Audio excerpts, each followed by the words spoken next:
All right. Hey folks, I would say happy Tuesday, but it ain't the happiest of days. So I'm gonna give it a minute because I actually did not announce this live, which means people are just now getting the notification as I start. So I'm gonna kind of give it a minute to hop on. But in the meantime, I will get in a few quick hellos and then yeah, I was not even planning to go live tonight. I was gonna go live on Thursday. Like I had other things I was supposed to be doing. Like I was gonna do my nice review of the Earth, Wind, and Fire documentary, and here we are. So I was like, let me bump my live up, and we will just move accordingly. All right, is that all right?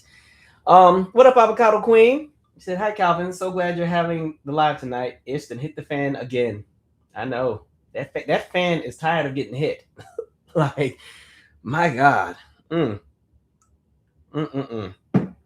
Yeah, that fan is exhausted. Every time we turn around, there's something new going on. What up?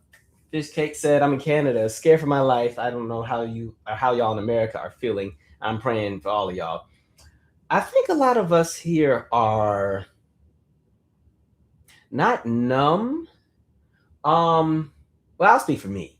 I'm in a space of initially it was a lot of frustration because it's kind of like when you're somebody who's kind of spent a few years saying all of this was going to take place as far as everything happening at the moment, if we don't use our discernment, if we don't think long term politically, if we don't think about the bigger picture and not just move in the moment.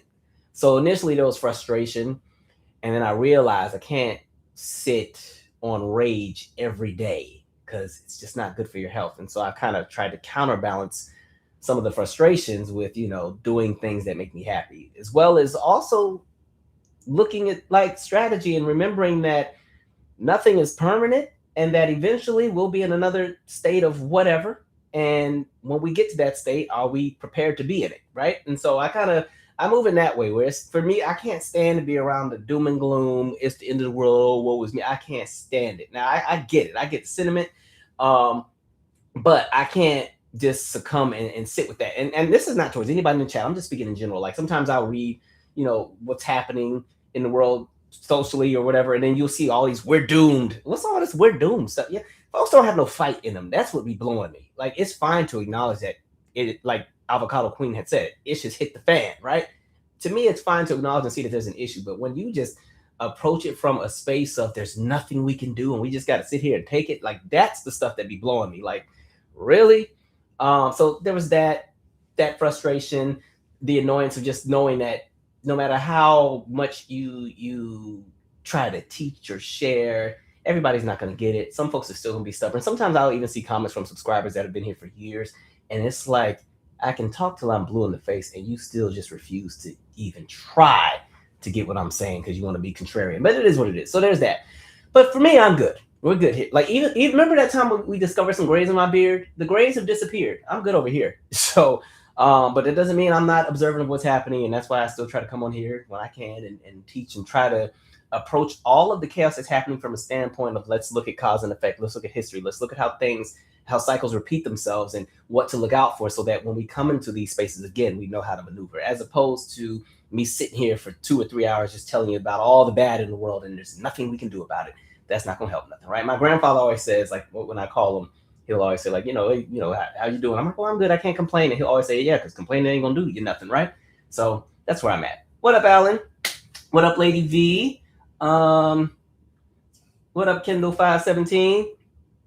What up, Nakia World 21? All right, I'm going to go ahead and slowly get started. We're going to be a little bit, I'm going to ease into the nonsense we got to ease into, because I couldn't just start off on level 10 with y'all, right? Corey said, Calvin, I'm disappointed. Why does God allow this evil to keep happening to us? I'm going to save that response that I have for a different conversation, because I don't want to ruffle those feathers tonight. But I feel your sentiment. I 100% feel it. Let's see. Maltsby, hello, Calvin chat families. What up? Sam I Am said, honestly, if the verdict was not guilty, we'd never hear the end of white rage. Well, the thing is, it don't matter what white rage is every day anyway. They have literally gotten everything they've ever wanted literally in the last year, and they're still mad, right? It's kind of funny. We talked about this before, and I've seen other commentators say it before. Like, even when you look at Orange Man is in there doing all the nice white nationalist stuff that he wants to do. You know, they're gutting all these programs. They're doing all the shifting stuff. They're kicking the immigrants out. I just saw the thing about them getting ready to revoke citizenship from naturalized it, all kind of stuff. And white folks still wake up every day livid. And I was like, what are y'all so mad for? Like, you're literally getting everything you asked for. And I think what happens is when your entire identity has been rooted and solidified into the oppressing of other groups of people, even when you get everything you want, you're never quite happy, because literally you won't be happy until those other groups of people disappear. And then even when those people disappear, now you need somebody new to oppress. So then you turn on each other. And before you know it, it'd be kind of like when what's her name had the colored eyes theory with the blue eyes versus the green eyes or the brown eyes, whatever. Jane Elliott, even though I'm a little iffy with her, but when she did the color experiment and you watch how those people all turned on each other, that's where I see them going, right? All right, I'm gonna just jump into a little bit of this. I'm gonna do 4 really light things before I get into the Carmelo Anthony case, and I really can't wait to drag a certain creator that I discovered who had so much to say about Black folks utilizing their choice to support what businesses they like to support. So I got some smoke for that effort. So if I say the F word, just a heads up, it might come out. All right. Anyway, but again, like I said, the motion and the movement in this moment that we're in, with all that's happening, with all that is stressing many of us out. Again, the idea of community and discernment, that is what is going to take you over the edge and keep you sane. It's not going to fix everything, but it helps to know when you got somebody in your corner, and it helps to know when you can understand and see through the fog. That's why I keep bringing up community and discernment, right? You need both of them, right? And I think what's happening, we have too many people right now who are shifting into the space of let me move as an individual, because maybe they didn't get what they wanted, or maybe things aren't looking great. So it's me, myself, and I, and for everybody, that's not going to get us where we need to go. So that's why I keep talking about community and discernment. But anyway, one of the things I've been saying in this current era is like utilizing your time to also dive into things that give you a sense of euphoria, dive into things that can help balance out some of the stress you may be feeling with all the things that are taking place. As you know, for me, spring and summer is my favorite time of the year. I hate winter. I don't like being cold. I hate it. I hate it. I hate it. I'm a summer baby. Once the sun comes out, I am outside. And so I'm either outside or I'm traveling. So I got the luxury to go to a few different places. I first started in New York, and I got an opportunity to go and catch the Michael Broadway show, which was amazing. Excellent show. I suggest you go and see it if you get a chance. And it was kind of cool because the show that I went to, the actor that plays adult Michael, the black, or the one before the vitiligo stuff kicks in, but like, so young Michael, probably off the wall through Thriller. The actor that plays that Michael, Tavon, it was actually his last show. And then I was sitting next to his best friend, who she actually plays Sarabi in The Lion King. So it's kind of cool. And then some of his friends and family and some of the castmates were all there. And because he was the last original like castmate during that full 5 years of the show so far. And so it was his last show. That was actually my very first Broadway show I've ever been to. And I mean, it was a great time. It was amazing. The music was fun. People were crying. I mean, especially towards the second half, it was just like, you know, music really does connect people. And what I saw, because, you know, I'm watching the show, but I'm also like looking at the logistics of the stage, and I'm looking at how everybody in their house is moving. And with all that is happening in the world, that little 2-3 hours of a show just was like some great escapism for a minute, where I was like, okay, there is a world outside of this nonsense that we're dealing with. But it was such a great show, like the singing, the dancing, the music, the staging, the cast, the actors, the actresses, the child. There were 3 Michaels. There was the little Michael, there was the you know, younger Michael, and then there was the later Michael. Check it out when you get a chance. And then I also went and saw Death Becomes Her, which I was actually going specifically for that show because that show closes on June 28th. And I was going because I know Michelle Williams, one of my favorite Leos in the world, right? And my favorite personality from Destiny's Child. I said personality. I love her personality. Is in that show. And so I got a chance to see that one. Excellent show as well. And it's crazy because the Michael show and Death Becomes It, they're so different, but they're so good in their own ways. And I really enjoyed it. And Michelle looks amazing. Now, I'm not trying to sound like a male chauvinist or nothing, but Michelle had this dress on that she filled out so nicely. I'm like, that's Michelle? Like, oh, okay. You know, because Michelle was normally the smaller framed one in the group, but it was like this some gown she had on. I was like, that's Michelle? Y'all sure? Okay. All right. Like Michelle, excellent. She sounded so good.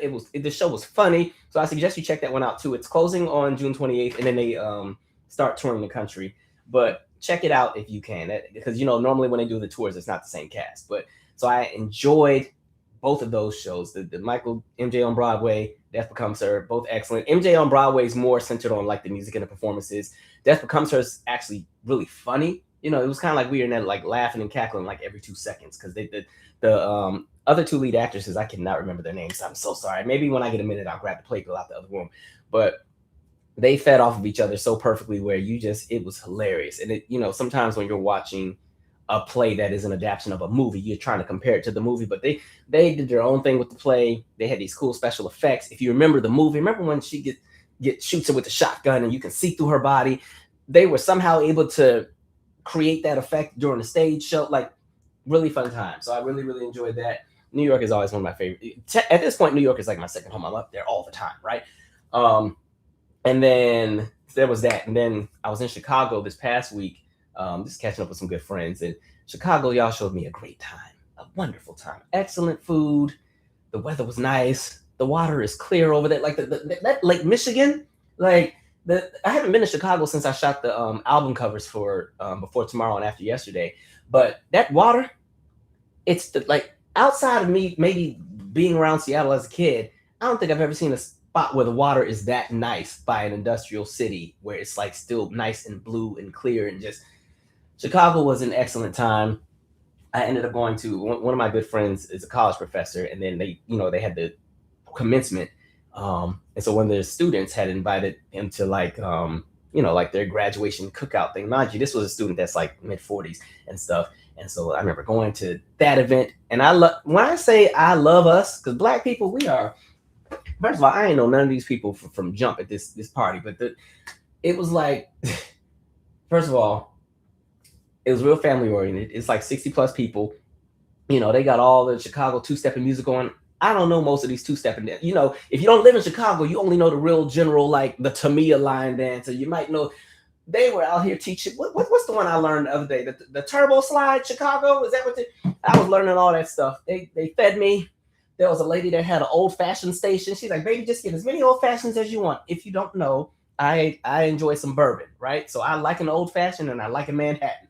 So I was in heaven. I had a great time, lots of laughs. I was really motivated by even just being at the party because all of the people who were graduates from these programs, these are people all in their 40s, right? And I think sometimes we think that life has ended after like 25, or we feel like, there's nothing more to be done. But like talking to one person who I think they were getting their master's at 47. There was another woman who was having her first child at 48. It was just a really cool, amazing time. So Chicago, y'all were good to me.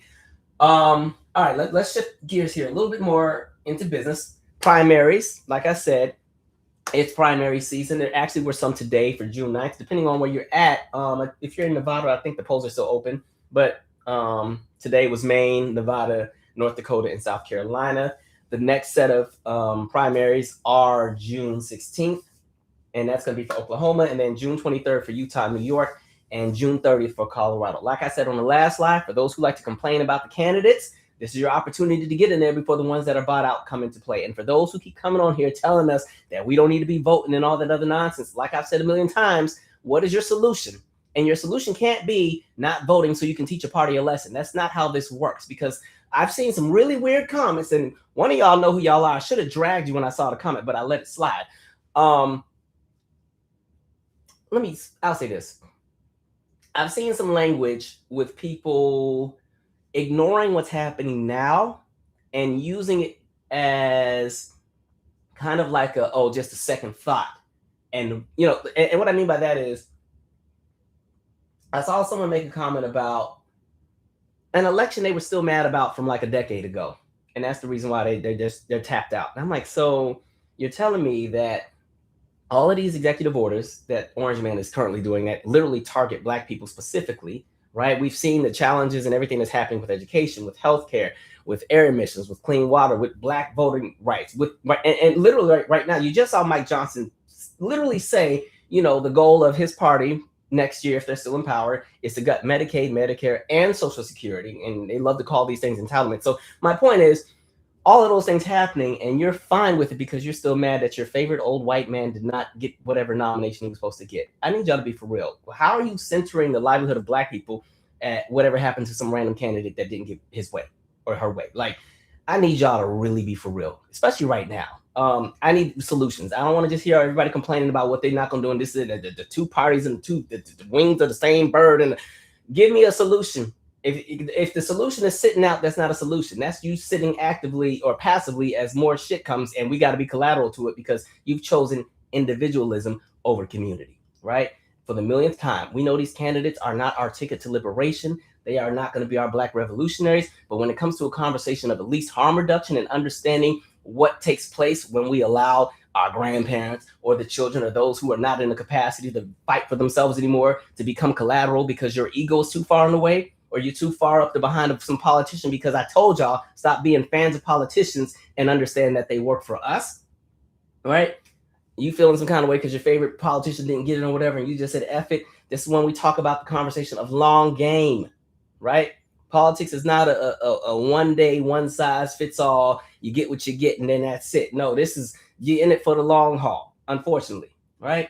And it's something that's simple. It's literally you check a box and you go about your day, right? And that's just one piece of it. People keep moving like voting is going to fix everything. Voting is just one piece. Voting is just the one piece that keeps you in the game so you can play and strategize. But too many people are getting checked out of the game and then get mad at what's happening. And then want to criticize people who are still trying to fight to make sure that everybody will at least be all right. Anyway, so there's that.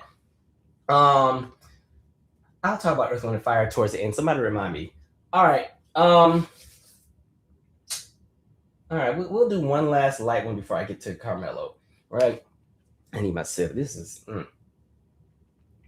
Anyway, Orange Man in this game 3. All right. So everybody was mad because Orange Man decided that he wanted to go to the playoffs game, game 3 of the Knicks and Spurs.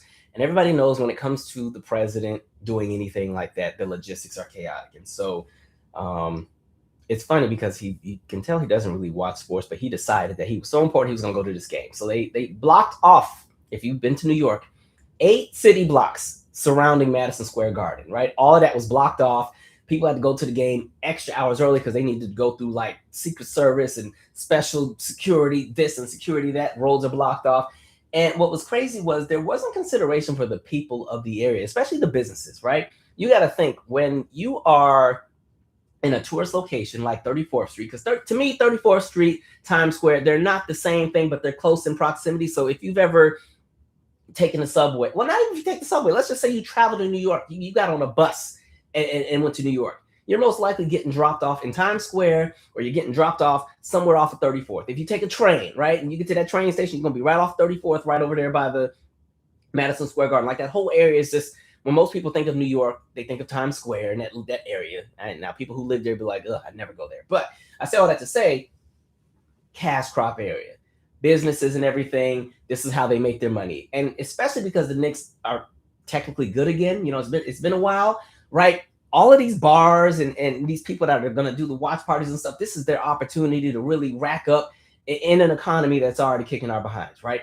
And it was so bad because the security is so intense, they also had to cancel any watch parties outside of the arena. In any city, when there are championship games or whatever, a lot of times, even people who don't have tickets, they can still gather outside the venue and they'll have it on the big monitor on the screen, or they'll have it somewhere nearby. Even in DC, this is totally unrelated, but even when it's like presidential debate time, when it's, all that, they'll have, sometimes jumbotrons and restaurants and stuff that, they'll do debate parties and stuff. You can go to that. So every city has their own culture of what it is that they do. Anyway, all that had to be canceled because Orange Man was coming. And so what I find funny is, after doing all of that, people having to stand in line for hours upon hours. Mind you, the tickets were crazy expensive to begin with. I was too done when I saw the clip of Orange Man. Now, mind you, he also got booed, of course. That was a given. They booed him as soon as they showed him. And it's funny because every time Orange Man gets booed at these events, he knows he's being booed, but he tries to pretend it's not affecting him. And normally him and his friends are just clapping together, and they know they can hear these boos. But this one, there was no clapping because it was the national anthem. So he was saluting. I don't know why he does that because it's a civilian space. So who are you saluting? But he's standing there in the salute, and then people are booing the hell out of him. And then I felt bad because I think that was Avery Avery Wilson that was singing the national anthem at the time. I'm like, dang, you trying to sing your heart out and have your moment to be the next whatever, and you got to share it with Orange Man. But anyway, the part that got me the most is the fact that not even one full quarter into the game, Orange Man is in there asleep. I said, I told y'all, this man is one step. Hold on, where's Orange? Yeah, let me get him. I'm gonna get this video going, because I'm like, I know you ain't in here sleep. All right, all that mess you talk, you okay? All right. Here we go. Let me just go to this. I don't even need the sound, right? So you see Orange Man sitting here, right? Orange Man is in this seat, knocked out. Look, I think that's the granddaughter of somebody. Like, wake up, wake up. Out cold. Out cold. Out cold. Then he wakes up. Yeah, I'm here. Like, man, it's like you're going into these spaces where nobody wants you. You're annoying. You kill the vibe. Like everybody was saying at the game, as soon as he got there, it was like the energy in the room just died, right? And he brings that doom and gloom to every space he goes to, right? He just reminds me of that person that it's almost like, picture there's a kid that doesn't make the football team, so his parents sue the school and the parents win, and then he becomes not only like the captain of the football team, but then like all the other players on the team have to quit and it's just him, and then he gets to be paraded around, and then he shows up to all the events, and then when it's the homecoming game and they got the banner where the football players run out, it's him running out by himself. That's the energy it feels like to me. Like he shows up into all these spaces that nobody asks him to come to. Like, just leave us alone. You already ruined the world. Can you let us at least have a game or two? Like, you don't even watch basketball. Like, my God. He really wants to keep showing his face and pretend that everything is all well and that he is loved, and he's not. Like, hang it up. Anyway, let me get to some more serious stuff. Okay, Carmelo Anthony. I need us to lock in because it's going to be a minute. My notes over here. Sorry. So with Carmelo Anthony, now we did talk about this case when it initially hit the media, right? This has actually all happened really, really fast. But you know how sometimes you know what's going to happen before it happens? I think a lot of us in the community unfortunately saw all of the events today unfolded.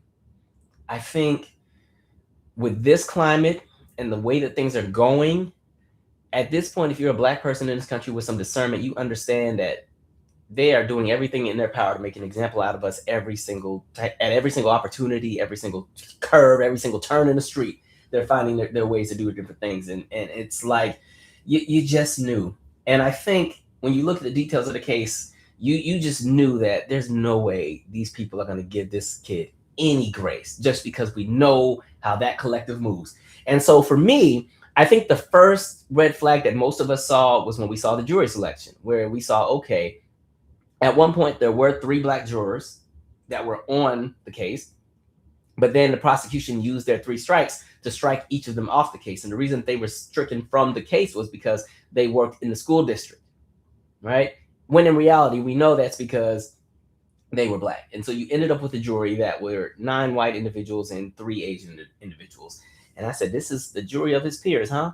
9 white folks and 3 Asians. And I think people right then and there knew, as much as we don't want to put it in the universe, they're about to throw the book at Karmelo. And here's the thing I want people to understand, because folks are like, oh no, Black folks just want Black folks in the jury because that means Black folks aren't going to convict their own people. No, I need you to understand, when there is a jury of your peers, and peers is not just specifically age, it's supposed to also mean the culture in which you come from. Sometimes it's your ethnic group, sometimes it's your socioeconomic group, sometimes it's people within your same caliber of education. It's a bunch of different things. And in this conversation, it's also race, right? But when you do have that space, especially if you're a Black person on trial and there's another Black person on that jury, or 2 or 3 or 4 or 5 or 6, right?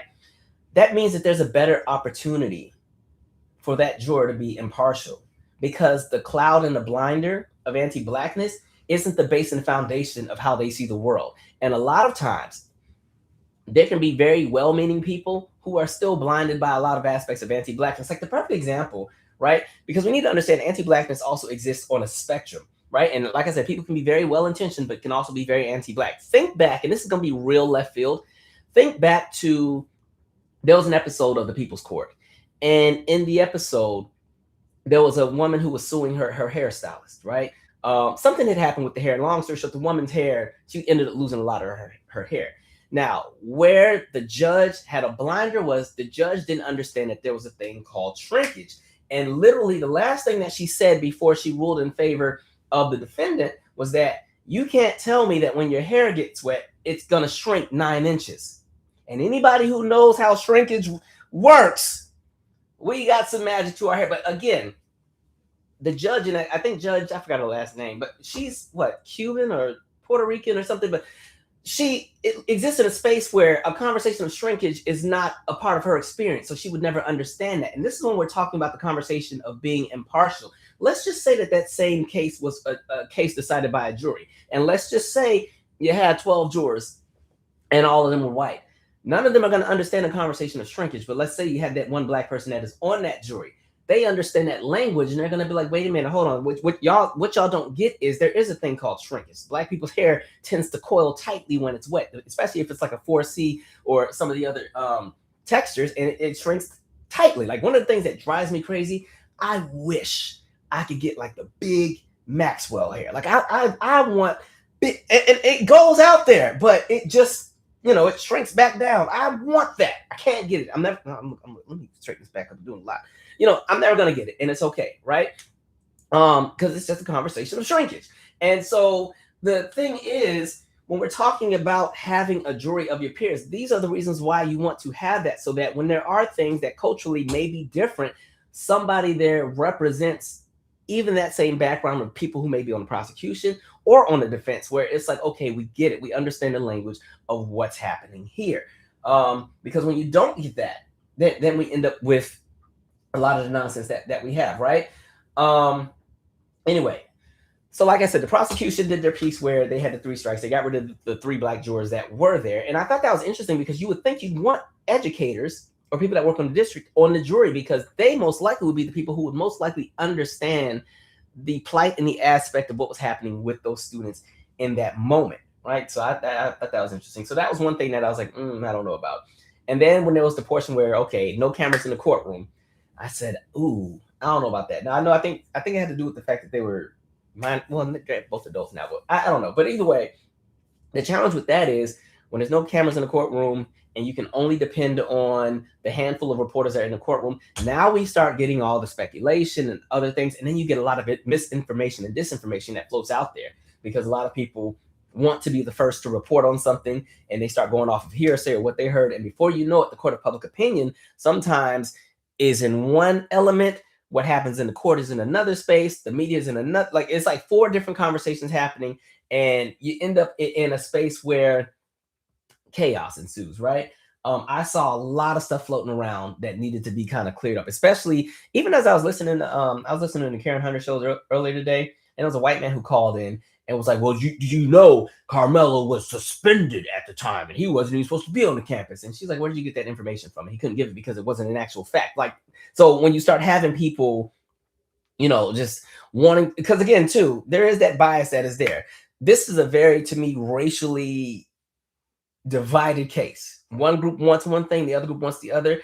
And so a lot of times, especially because white folks want to hold on to the status quo and make it seem like everything that we do is just all violent, they were trying to find every justification to really make sure that this boy got the chair, pretty much, right? So those are things that made me like look real, like, wait a minute. And then to me, the trial was so quick, right?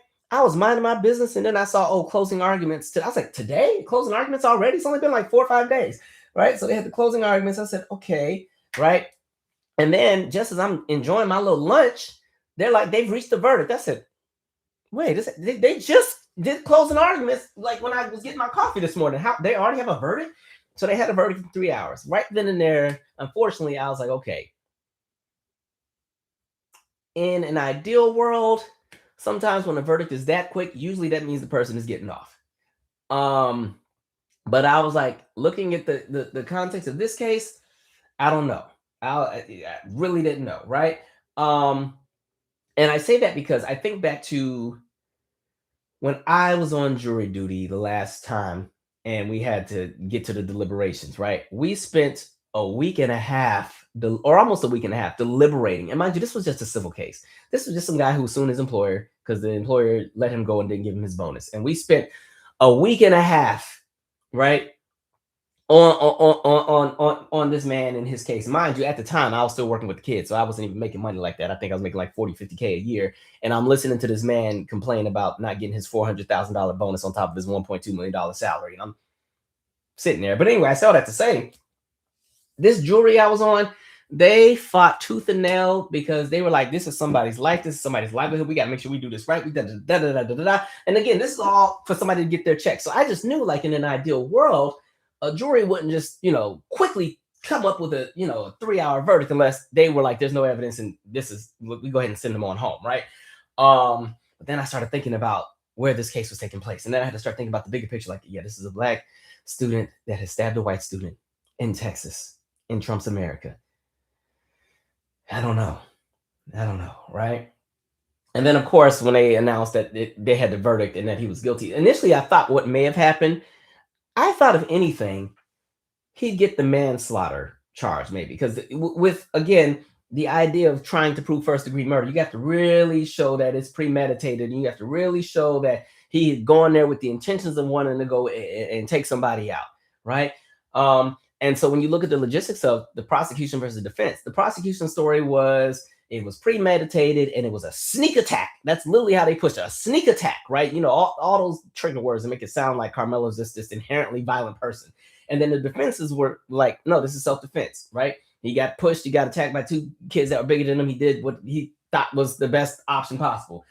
And he feared for his life. And I knew, I hate saying it, but in this country, Black people, we don't get to fear for our lives, right? And we don't get to fear for our lives because, unfortunately, our humanity is in the hands of the very people who see us as inhumane, sadly, right? They don't have empathy for us. They don't have sympathy for us.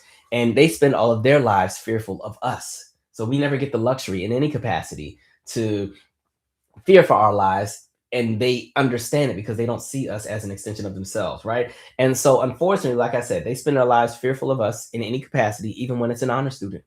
Even when it's an honor student that plays 2 sports and was on his way to college, they couldn't see him as that. They saw him as some violent aggressor. And yeah, why does he have a knife at the school and all these different things, right? And the perfect example of that, even bigger than this case, is when you look at how race moves in this country. They have never seen us as just human. They've always seen us as instinctive beings that move to somehow disrupt their peace of mind. You can find any post online that has anything to do with Black folks. It doesn't matter what it is. It can be a post about a Black kid that got $50 million in scholarships, or a Black person who created a new laser therapy for kids. It doesn't matter what it is. When you get to that comment section, what do you see? There's always at least one, right? It doesn't matter what takes place. There's always somebody in the comments fighting to remain the default. There's always somebody in the comments fighting to uphold the status quo. There's always somebody in the comments fighting to ensure that the world knows how they feel about us, right? Even as I was watching the bits with the cases, or with the case on Court TV today, I was just noticing the people outside the courtroom because, you had people that were supporters of Karmelo Anthony. You had people who were supporters of I forgot the kid's name, the person that's deceased, right? And I just noticed that there was this older white man who has his United States flag shirt. Like the whole shirt is just a big U.S. flag. I'm like, here they go, right? Where, again, they see themselves as the standard, as the default, USA, USA, USA. Because why are you wearing the USA flag to this tribe? What does this have to do with USA, right? But again, they see that as an extension of themselves, and I knew it. And then I saw there was a white woman who had a sign talking about "say his name," and she's talking about the kid that died. And I'm just like, any other time, y'all don't understand how our movements work. But you seem to have a full understanding and context of verbiage when it's used to further push a status quo. That's the part that gets me. What do you mean, say his name? Everybody knows I just messed it up, but everybody knows who this boy's name is, right? And so literally taking a phrase that was utilized to highlight and bring awareness to the fact that a lot of times Black people who are victims to police violence and everything else like that never get their fair just due, both in the courts and in the media when it comes to attention, or even just Black children that go missing don't get the same kind of, awareness or media coverage or even just effort. That's what that's rooted in. And so to go and literally utilize that for a white Yeah, I was just like, okay, I'm over it. It's in the same way where when people were still pissed off about the 2020 election results and the white folks were out there protesting and mad and had the nerve to start singing "We Shall Overcome." I was like, mm. That was when they were having to stop the count votes in one state, but then keep counting in the other state. Yeah, "We Shall Overcome." I said, y'all over the place. But again, I say all this to say, going back, like sadly, when it comes to us, we don't get an inch to move with. Everything that happens to us happens in absolutes when it comes to consequence.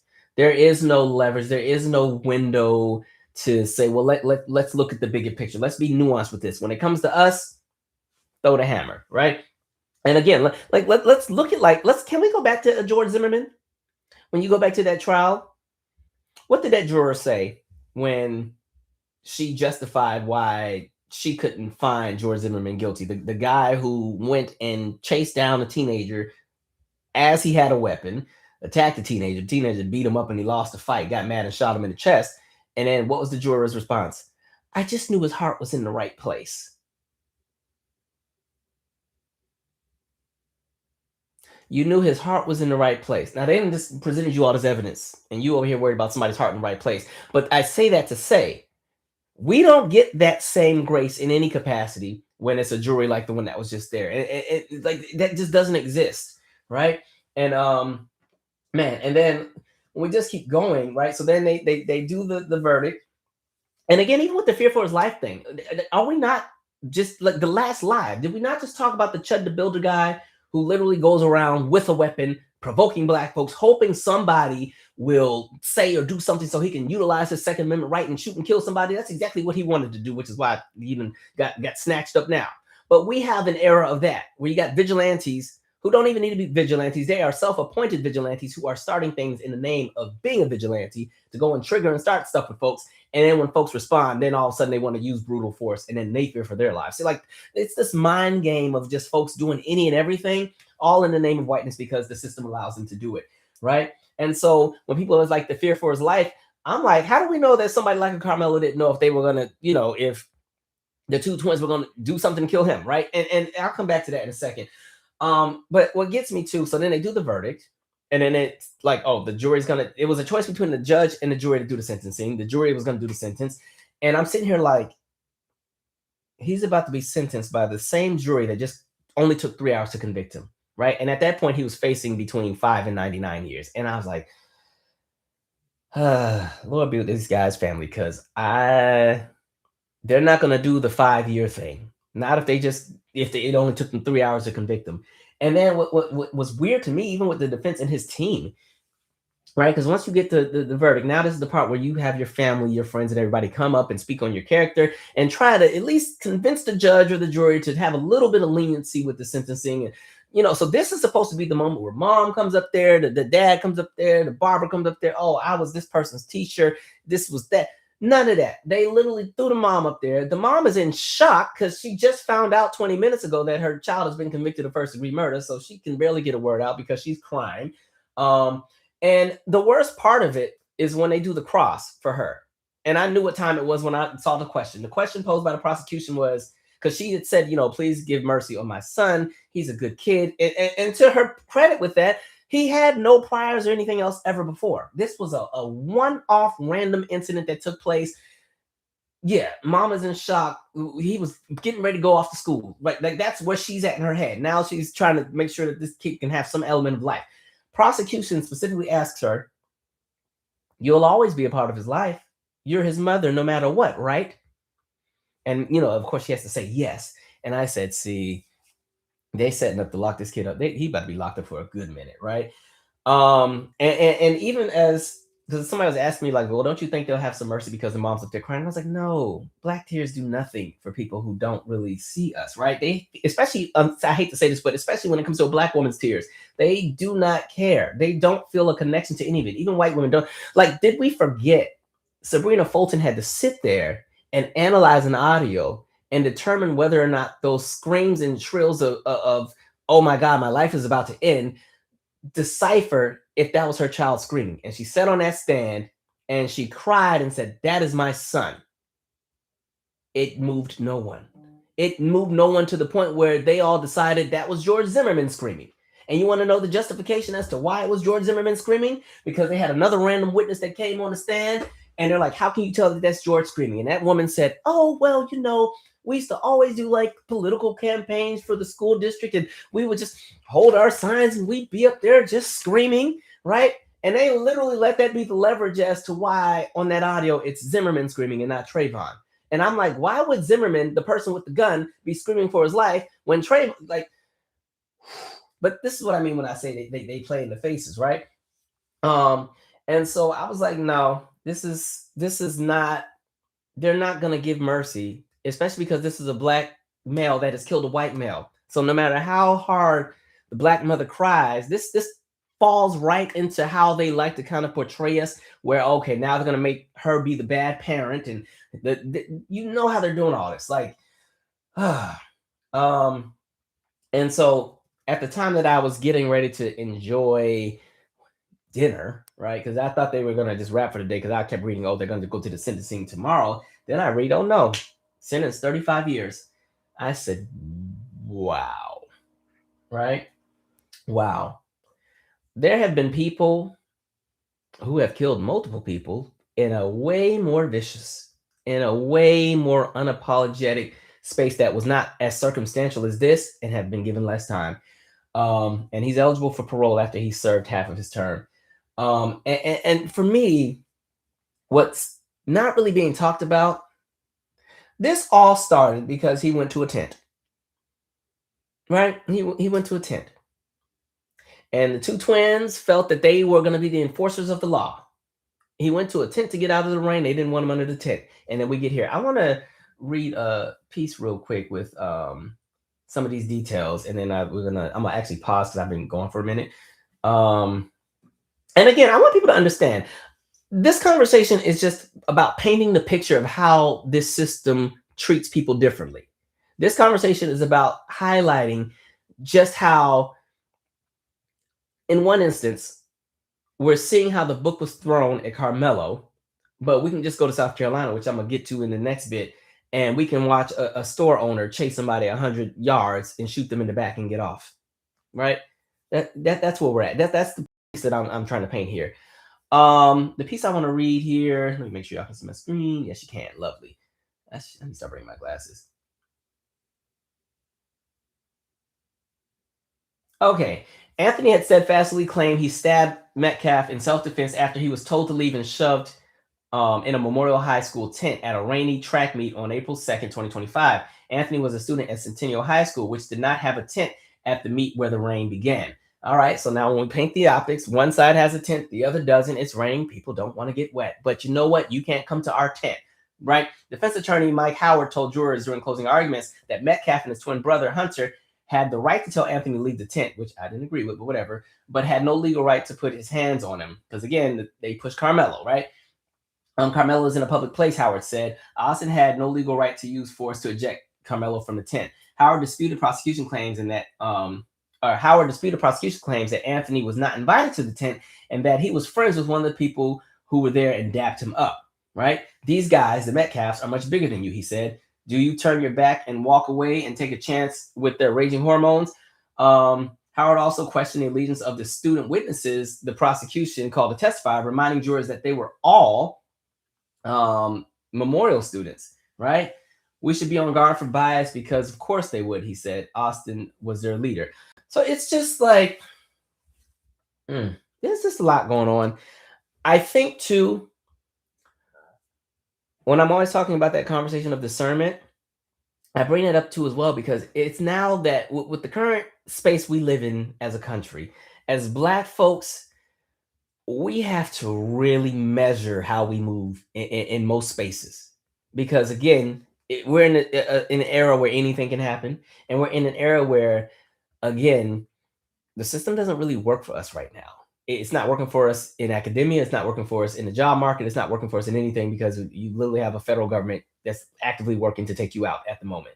And so this is a case that has gotten under my skin because people have been saying, well, why did the kid travel with a knife? I'm like, I travel with a knife. and I also travel with a hammer in the door, right? Just in my car, just in case if it ever got to go down, I'm on ready. I'm not a person that goes out to start nothing, but at the same time, like Karmelo, I am a smaller frame person, and I got to know just in case it ever go down, which God forbid, I'm in a space where I can make sure I can protect myself, right? So it's kind of like I don't know. I'm gonna pause. Um, I do think they will go ahead and go with the appeal process, but even things like that take sometimes 2 and 3 years. And I think there's a lot of questions with just how weak the defense was. Like, why did you only call 6 witnesses? Right? Why? I don't know. That defense, I don't know about. Some people are saying, why didn't Carmelo testify? And I was like, fair question, but then I also want to know why the twin didn't testify. The twin was right, the twin was in the fight. Tell us what happened. You give us the scoop, right? Um, but a lot of times in a lot of these cases, they usually don't put the defendant on a stand, because a lot of times when it gets to cross, it gets chaotic. Because really, again, defense just has to poke holes in the prosecution's case. That's it. The defense is not obligated to tell a whole new narrative. They're not obligated to tell a brand new story. They just have to poke holes in the case. Think back to when Casey Anthony was on trial. Remember initially, when it was the opening statements for the defense made this whole thing about Casey Anthony was sexually assaulted by the dad, and that the baby actually drowned in the pool, and then they went and hid it as a secret. Like, they had all this long story, and by the time we got to the end of the verdict and stuff, the defense never even put that story together. They just spent more time poking holes in the prosecution's case, and then Casey got off. Right? That's how that works. And so we'll see what happens. We know that there's probably going to be an appeal. But I think the whole situation in itself is sad. And I also question, like, with the staff of the school, who was there? How did it get to that point where it even escalated to even get to a fight? Right. And then even all of the witnesses who were right there, who all of a sudden saw everything. Why didn't you tell your boys to calm down and just let the kids stay under the tent? It was just raining. And that's the other thing. Like, there's too many people who move in absolutes and think they own every and anything and want to police everybody, and then stuff goes down and they get the code switch and become, all of a sudden, even though they're the aggressor, all of a sudden, all the empathy and sympathy must go towards them, right?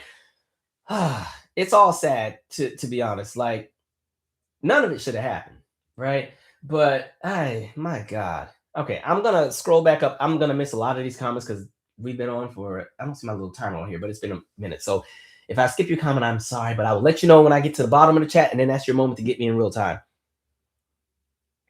All right. Let's see here. I'm gonna scroll up real quick.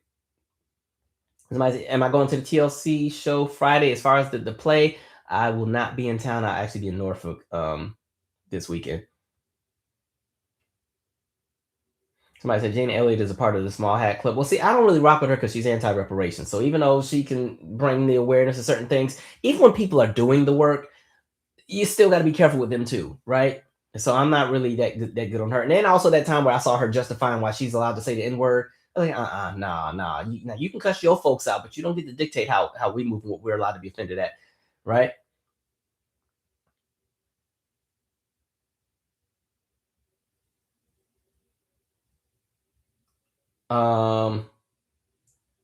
Somebody said people really think their life is over at 25.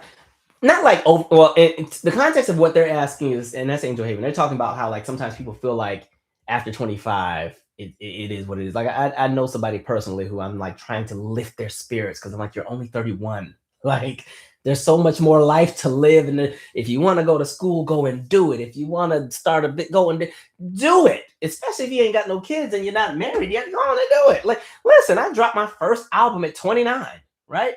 And still be shooting my little music videos almost close to 40 with my dancers, like I'm still in my early 20s, and be just fine, because as long as my knees work, I'm gonna keep doing some work on the stage, right? And there's that. Oh yeah, DC primaries next week. Thank you. Thank you. Victory begins in the, it doesn't say your full name here, but thank you. Let's see. Somebody said all that for him to fall asleep. Yeah, Orange Man had them people go through all that and he gonna nod off.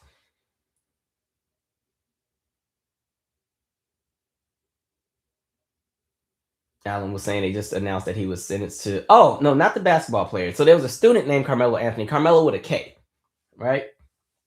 Mm-hmm.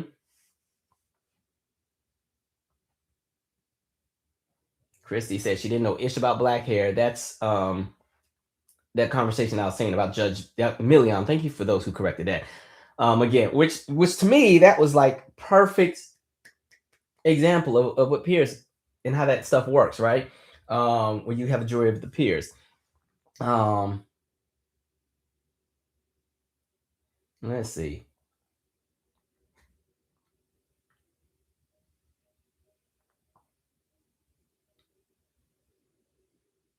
Somebody said they were scared to know why Michelle Williams was in the thumbnail. Oh no, it was because I was hyping her up for Death Becomes Her because she was really it was really fun, really great. Like, and the thing with Broadway too, you have to really be a strong and seasoned vocalist to do that every night. You know, they do 8 shows a week, and even when I saw the Michael Jackson show, because at first I was wondering, I'm like, are they really going to be doing like super hard choreography and then still trying to sing? Because we know even in the music industry, a lot of the dancing entertainers, a lot of times their mics are off because they're dancing so hard. But no, they were like singing. I was like, this is some skill and some talent.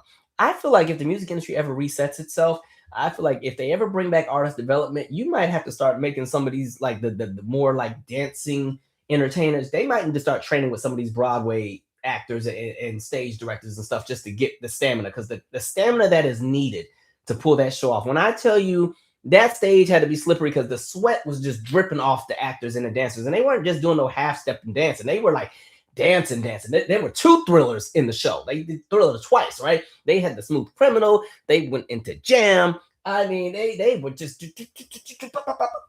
I'm like, okay, like they were getting it in. So, very amazing show.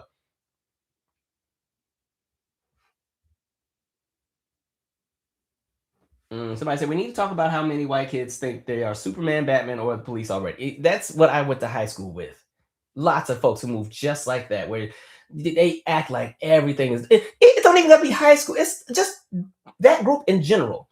When I lived in my old spot, when it's the 4th of July, DC is kind of cool because most all of the buildings I think are under 250 feet. So if you go to a rooftop, because you're not gonna find a single like high rise or apartment complex or building in DC that is more than like 14 stories. And so when you go to the roof, you can see all of DC, and you look far enough, you can see Virginia. You look far enough, you can see Maryland. So when it's the 4th of July, it's like you just get to a rooftop and there's just fireworks around, like surrounding you. So anyway, I remember I was going upstairs. I was already going to something else, but I was like, well, let me just get a quick view of the let me see what's going on upstairs. I just want to see a nice, the fireworks. Let me take a few pictures. And of course, these buildings tend to throw events and stuff. I get to the elevator. As soon as I get to the top, I get stopped by some random white dude. Mind you, he doesn't work in the building. He's just a resident. He's holding his little Corona or whatever. Hey, man, yeah, it's getting pretty full up here. I'm like, okay.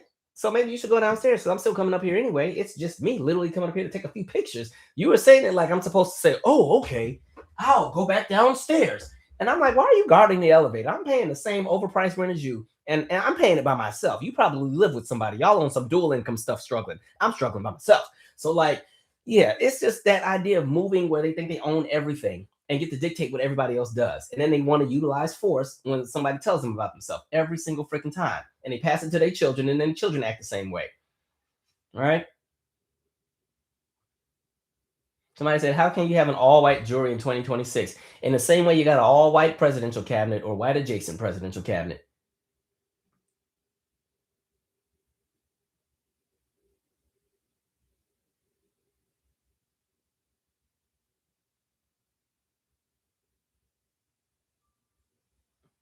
Um, Somebody said this is tragic beyond words. Somebody said, I cannot believe that people still don't get it when it comes to us and how we are treated as far as the justice system in 2026. And it's the same thing over and over again. Like, if you haven't noticed, I've pulled back a little bit on a lot of the cases. Because remember, I used to follow every police brutality case, and I just started realizing that no matter how much I ranted and raved, it was always some nonsense. Even just reading this piece about Elijah McClain from the other day and how the paramedics that were convicted, those have been lifted or they've been acquitted, or I'm like, see, this is stuff I'm talking about. Like y'all literally injected somebody who was defenseless and they died, and then you get off. You get off. I mm-mm-mm.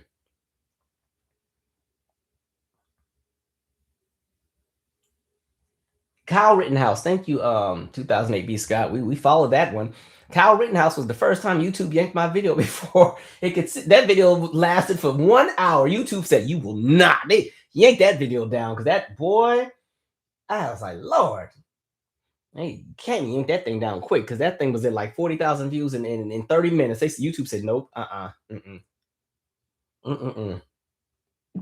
Oh yeah, mods, I appreciate y'all because I know a lot of bots and frustrated white folks are gonna be in here trying to have a moment with us, and we never give it to them. So it's what it is. Mm-hmm. Um.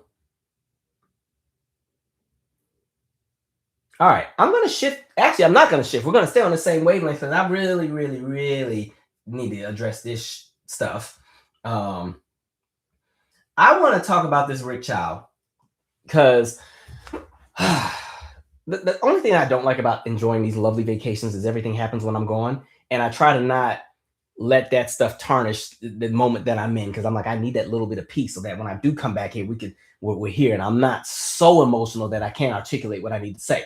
Um, let me see here. I want to actually read this piece, and then I have a lot to say in the video to show. So we're going to read for a quick second. Now, we do not accept it. Family reacts to acquittal in fatal shooting of 14-year-old Cyrus Carmack Belton. Right? Let me make sure I can see that. Beautiful. Okay.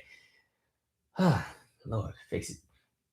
All right. The family of Cyrus Carmack Belton expressed their indignation toward a South Carolina jury's decision on Tuesday to acquit Rick Chow in the 2020 fatal shooting of the black 14-year-old. Yesterday, a jury watched our 14-year-old boy run away from two grown men on video. They knew one of them shot him in the back, and they still said no one is to blame. The family said in a statement first released to ABC News, "We are heartbroken. We do not accept it. Cyrus stole nothing. He was a child, and he was running for his life. Our son mattered."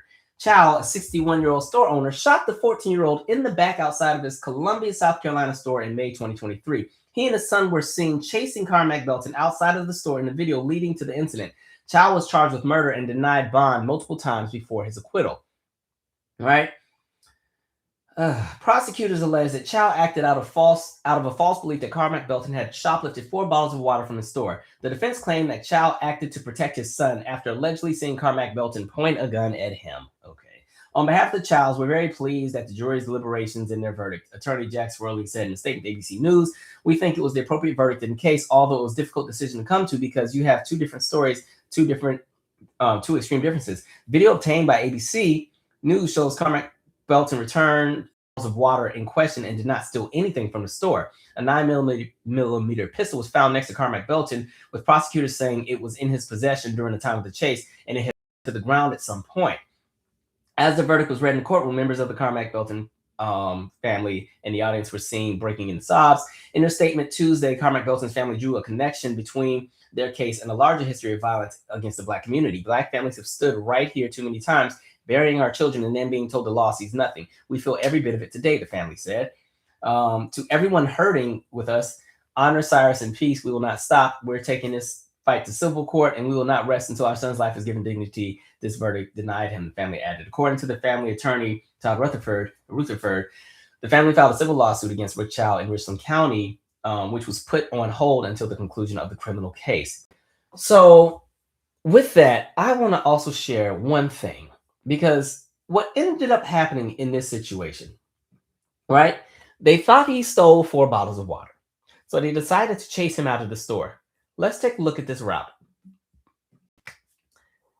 All right. Now, here's our store. Our store is on this. Hold on, make sure I think showing. All right. Here's the store. Kid runs out. He's running. They're running after him. We're now crossing the street. Let me backtrack. We've left this. We're out the store. We're leaving the parking lot. We're running. We're crossing the street. We're now into almost the woods and somewhat of a parking lot of another spot way over here, right? Somehow,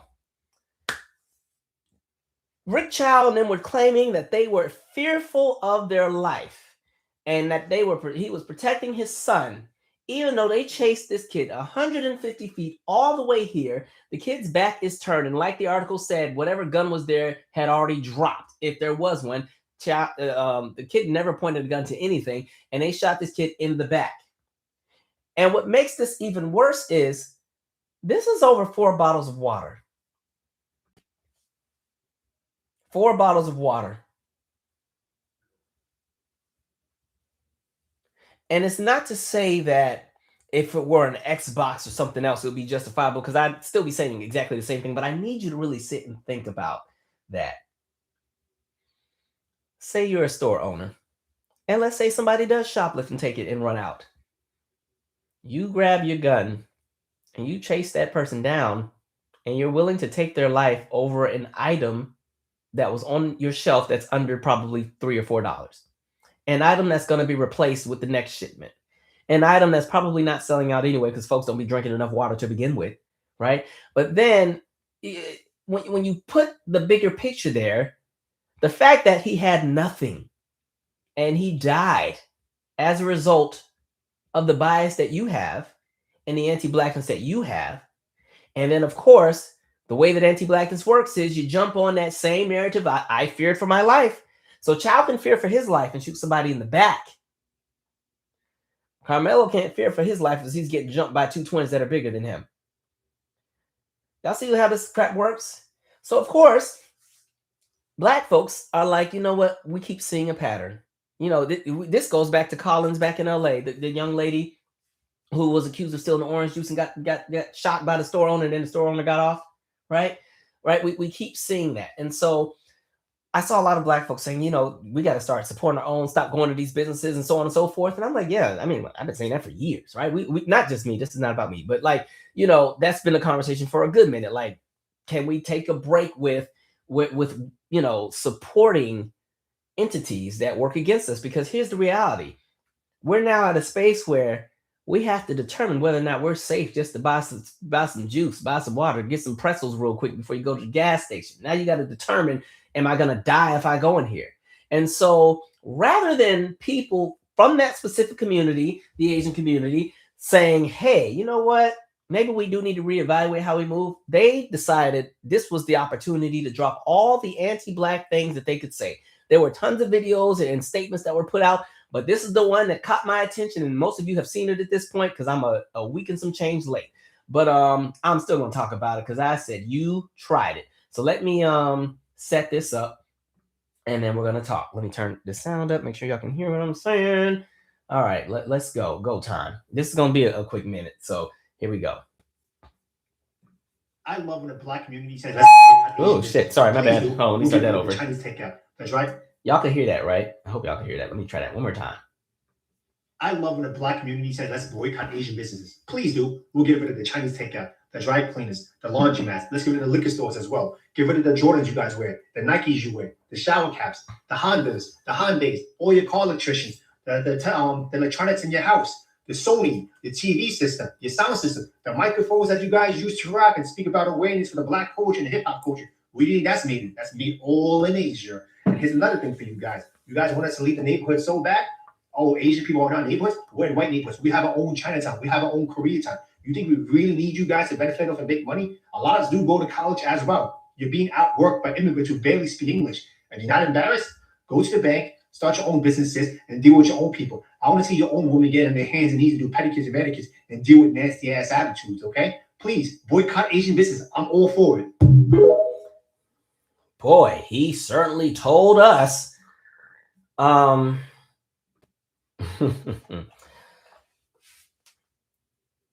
First of all, the saving grace is that I'm just now seeing this video and I didn't get to see it when it first jumped. But while we're at it, let's have that conversation, shall we? Like I said, instead of saying, hey, you know what? Yeah, there's some folks in our community that really effed up, and there's no reason why a 14-year-old should be shot and killed in the back, or shot in the back and killed in cold blood over alleged bottles of water. Rather than taking an element of accountability or exercising the fact that, hey, yeah, we do sometimes drop the ball, you said you want to double down. And you wanted to sit here and all of a sudden get mad at a community that wants to protect themselves and go on this anti-black tirade, trying to paint yourself as the provider for our livelihood. Well, we need to have a conversation here. So I was like, let's just start with a few things here. So, he couldn't wait to bring up the takeout conversation. Like, y'all are eating our food and blah, blah, blah, blah. Okay, first of all, the takeout is low quality. It's not anything that we actually need. And there's a reason why y'all only provide that stuff in our neighborhoods, because if you take that same food to these white neighborhoods, they won't eat it. So don't act like you're doing us a favor. But I want to go a little bit deeper, because he decided to start naming out all these things that he feels his community has created. I said, oh, see, this is what happens when you don't read. This is what happens when you don't know history, because you're not about to sit here and name all and talk about all this kind of black people stuff to a black person who knows exactly what it is and where it is that they come from. So now we got to really go into some history, because I said this MF really tried it and it's feeling very, very froggy. So we're going to go ahead and share the screen here, because I think we need to go down the list of a few things. So he started with the even with the takeout, right? The takeout, did y'all forget black people taught y'all how to even fry chicken? Okay, let's remember, right? Actually, no, I'm gonna come back to that. We're gonna come back to that. Let me just go to the next one. For the sake of my patience, right?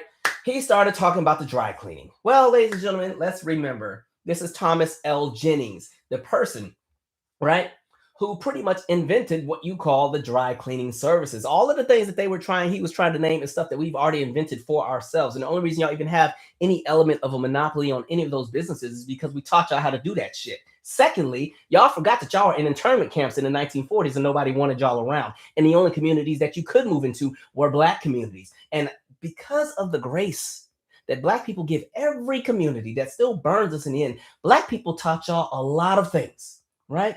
Taught y'all how to do the hair and nails, taught y'all a whole bunch of different things, helped y'all get on your feet, because white folks wanted nothing to do with you, right? Y'all forget that some of them same signs used to say no Chinese, and I'm not going to say the term I want to use, but that existed. Black folks taught y'all a whole lot of stuff. And the saving grace for many of you is that the United States government decided to give you all loans to start businesses that they would never give black people, because at that point in time, they were already trying to push us into a permanent bottom class. And they knew that because you all love to be the model minorities and you love to be and move in white adjacent spaces and move as white adjacent disciples, that you would be more of a benefit to these businesses as far as what would contribute to America than black people would. And so they gave you all of these businesses and these opportunities at the expense of black folks who were already doing it before y'all ever came around, right? Strike one, right? Now, going back to the takeout, the fried chicken. People be chasing y'all talking about fried heart. Where did y'all learn that from, right? You learned it from the black GIs during the Korean War in the 1950s who taught you how to cook this stuff. And then when you got back to the United States, or when you got to the United States and you needed some kind of businesses, something that could get you into the door so that you could pay and afford a livelihood. Again, white people didn't want y'all around because just 10 years earlier, y'all were in the internment camps, right? If you go to the Washington State Fair, it used to be called the Puyallup Fair, who do you think was locked up in there? Those fairgrounds used to be the camps where all the Asians had to stay because white folks were scared of y'all, right? A lot of the spaces that are now shopping malls and everything else used to be internment camps just for your community, because you were no longer welcome. They couldn't get you out the country fast enough, and they couldn't also trust you because Pearl Harbor just happened, so they locked y'all into internment camps. So when you got out of the camps, nobody wanted y'all around. There was only one community that even gave y'all an opportunity to build any kind of business, because people were not going to your stores, right? Y'all weren't looked at like black folks, but y'all were still looked at as bottom tier of society. Nobody wanted anything from you because everything was deemed low quality, right? Anyway, now when we get to this dry cleaning, because y'all, I was like, or the laundromats, because they want to get real froggy, right? I'm clicking the wrong thing. Let's go to the next one, right? I need to make this a little bigger because I don't think y'all can see my people's faces. All right, there she goes, right? Right? Ellen Edlin, right? Invented what you call the improvised clothes wringer that squeezed excess water from fabric, which would eventually become the technology that creates the washing machine, right? Yes. So while we're talking about these laundromats, the very machines and everything that you're trying to gas up, who do you think created the technology for you to even have an idea of wanting to do that? But let's keep going, because we also invented the dryer too while we're at it, right? So while we're even talking about the dryer, right? George T. Sampson, the automatic clothes dryer. So again, understand, we already had our own, and this is just the technology. This isn't even the actual stores and the businesses, but understand, we already had our own laundromats and takeouts and everything else before y'all ever showed up into the neighborhood. Y'all just got comfortable because the government gave y'all a bunch of handouts and allowed y'all to put us out of business. And then you got a monopoly on everything. And now you want to sit here and act like you created stuff. And it's like, what world are y'all living in? right? But I want to go even deeper because let's go back to the takeout, because the other piece, and this is why I put this in my New Jack Swing video for those of you who want to be smart alecks and say, why did you start with that? For this exact reason, because people will sit here and utilize all the tools that we give them and then throw it back in our face and weaponize it against us as if we haven't been the folks to do any and everything on our own. Who remembers this image, right? Right? In the same neighborhoods where the GIs taught Koreans how to fry chicken, right? We fast forward just 20, 30 years later to the late 80s. There's an area called, whatchamacallit, was Itaewon, right? Where all the GIs went to go party. Because again, this is the military bases in South Korea, specifically around the Korea Seoul area, right? The area is kind of segregated, but Itaewon is where the black folks hang out. They go to the black clubs, and there's a club called the Moon Night Club, right? The Moon Night Club is where all the black folks went, and they were partying down to Bobby Brown and Teddy Riley and Guy and Janet and all the New Jack Swing classics. And guess who were in there, right? The future pioneers of K-pop. These two Asian men used to sneak in there all the time and go and watch and see what the black folks were doing and then emulate it and copy it. And next thing you know, they had a group called Satajian Boys, which ended up becoming the very first K-pop group. And so literally the origins and the beginnings of K-pop started at a nightclub where two Asian men saw black folks doing a Running Man and decided, we want to do that too. And boom, we get K-pop in the 90s, right? And then they followed the formulas and they start watching the Janets and they watch the Michaels and the Bobby Browns and the New Editions and everybody else. And fast forward, K-pop is what it is now, right? And so I could sit here and go down the list of everything that this man decided he wanted to name, but we're not here to justify our existence to anybody because we know who we are. Y'all don't know who we are, and y'all don't know who y'all are, which is why y'all spend all this time trying to be everybody else but yourself, to be accepted by the very demographic of people that don't like y'all, while y'all sitting here trying to shit on us. Anyway, we're going to keep going though.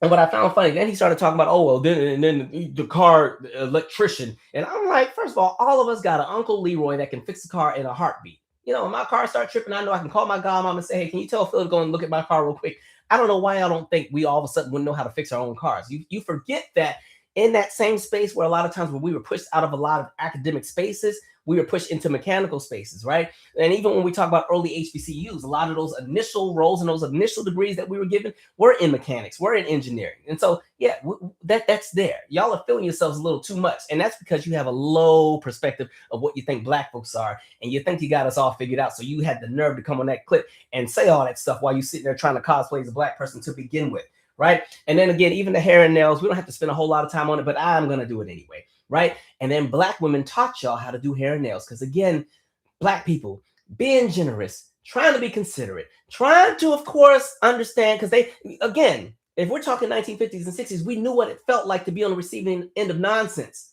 And we said, we don't like how y'all being treated. We see y'all can't get work. Hey, I do these nail things. I can show you how to do nails. You want to learn how to do that here? This can be your business.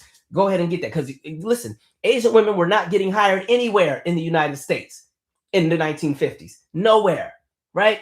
The men could barely get jobs. They really weren't giving it to the women because at this point in time, America was already fighting to make sure that white women would stay out of the workplace. The only people that were being put into work as far as gender when it comes to women were black women because black women were being forced to go to work, right? We already talked about what happened in some of these places where black women kind of revolted and rebelled and were like, we're not going to be your domestic workers. We can do our own thing.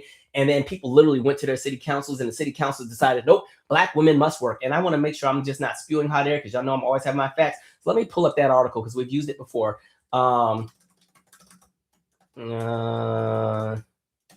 fact that I even remember the name of the article. Where's that image? Let's see if I can find it. We might have to keep moving just for the sake of this time. Where is that article? Damn, I'll find it later.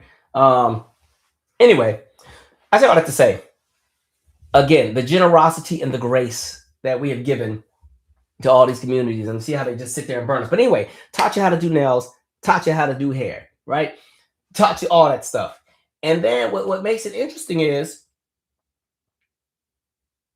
you get these opportunities and the very people who you helped out, you decide to push out. We've had a million conversations about what has happened with black beauty supply stores and how at this point, a lot of the products that are sold in these beauty supply stores come from catalogs and businesses that will not, or wholesalers that will not sell to black owners. So if we go to a place like the city of Chicago in 2003, there were over 250 hair beauty supply stores that were owned by Asian business owners, but only 10 of them were black. So in a city as big as Chicago, Chicago's the third largest city in the United States, third or fourth? Houston and Chicago, I mix up. 250 hair beauty supply stores in 2003, all owned by Asian business owners, only 10 owned by black folks. Why? Because again, when we talk about the distributors, they would not sell to black business owners, and to the point where even the catalogs that you ordered out of were written in Korean. So you couldn't even figure it out. Now there were some black folks who figured it out and was like, let me get a plug who can be my Korean connection and get it in, right? So you got some people who are doing that. But when we talk about why you don't see as many black-owned hair beauty supply stores, it's because of those origins. So the very people that helped you get an element of just being able to take care of yourself, you decided to not only push out, but then also exploit at the same time. I'm like, y'all, what are we doing? Now, what I love is right now, there's tons of videos floating around on social media where people are like, oh, black on this, black on that, black on this, black on that, so on and so forth. We have this, we have that. I love all of that, right? So as these different businesses keep popping up and stuff, make sure you go and support. But we're still not done because I need to spend some a moment, because this is the part that got me the most. Then when he started talking about, and the Hondas and the this and the Mitsubishis, and let's clear up one thing. That ain't you. When you're talking Mitsubishi and Honda and Sony and all that, yeah, that's the engineers and everything back over there in Asia where you don't live, right? They don't see you as an extension of them, which is why you're over here at the bodega, right? And it's not to try to judge or make fun or whack anybody for what they do, but no, they don't see you as an extension of themselves, because again, even within your own community, you guys have your own class issues. And so the people that are working at the takeouts, the people that are doing the nails and are doing the hair, they are not seen as one with the engineers that work at Sony or the techs that work at Mitsubishi or Kia or wherever. Y'all are cut from a different cloth. So don't sit here and try to take credit for the work that they're doing, because they don't claim you, which is why you're over here. So the irony, right? Like, my God. And I'll just say this, whatever's going on with Mitsubishi and Sony on places, you don't benefit from it, right? That's why you're so pressed about us wanting to boycott, because you recognize that that's your livelihood in danger, not theirs. Mitsubishi ain't stressing about black folks choosing to not go and support the neighborhood takeout. They don't care, right? They in Japan doing whatever. They are not worried about you over here, but you're worried because you recognize that you can't take those same little takeout spots to Beverly Hills because they see that food is low quality and low grade, but you're perfectly fine selling it to us. You've tried it. But I want to go a little bit deeper, because since you want to shake the table, I can shake it even harder, right? The next thing I want to go into, let me just show you just how bad y'all actually need our business. Because while you sitting here trying to act like you can't survive without us, or we can't survive without you, it's the other way around. Y'all need us. So this was a very interesting video that I also found. Let me turn my sound on, make sure y'all can see my screen. Yeah, y'all fucking tried it. All right. So apparently Chinese-owned companies are creating fake black entrepreneurs to sell fake black-owned products, and they're using AI to do it. Everyone told me nobody would buy an elephant purse from a black woman. I made every one of these with my hands.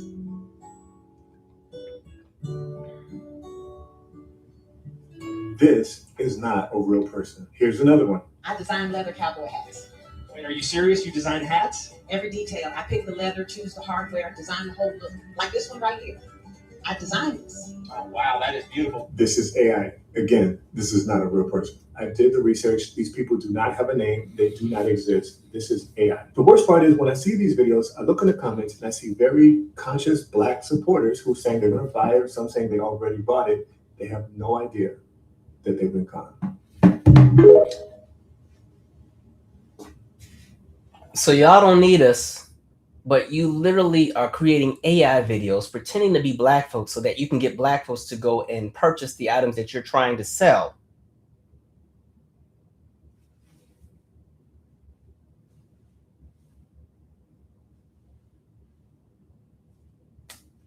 What are we doing?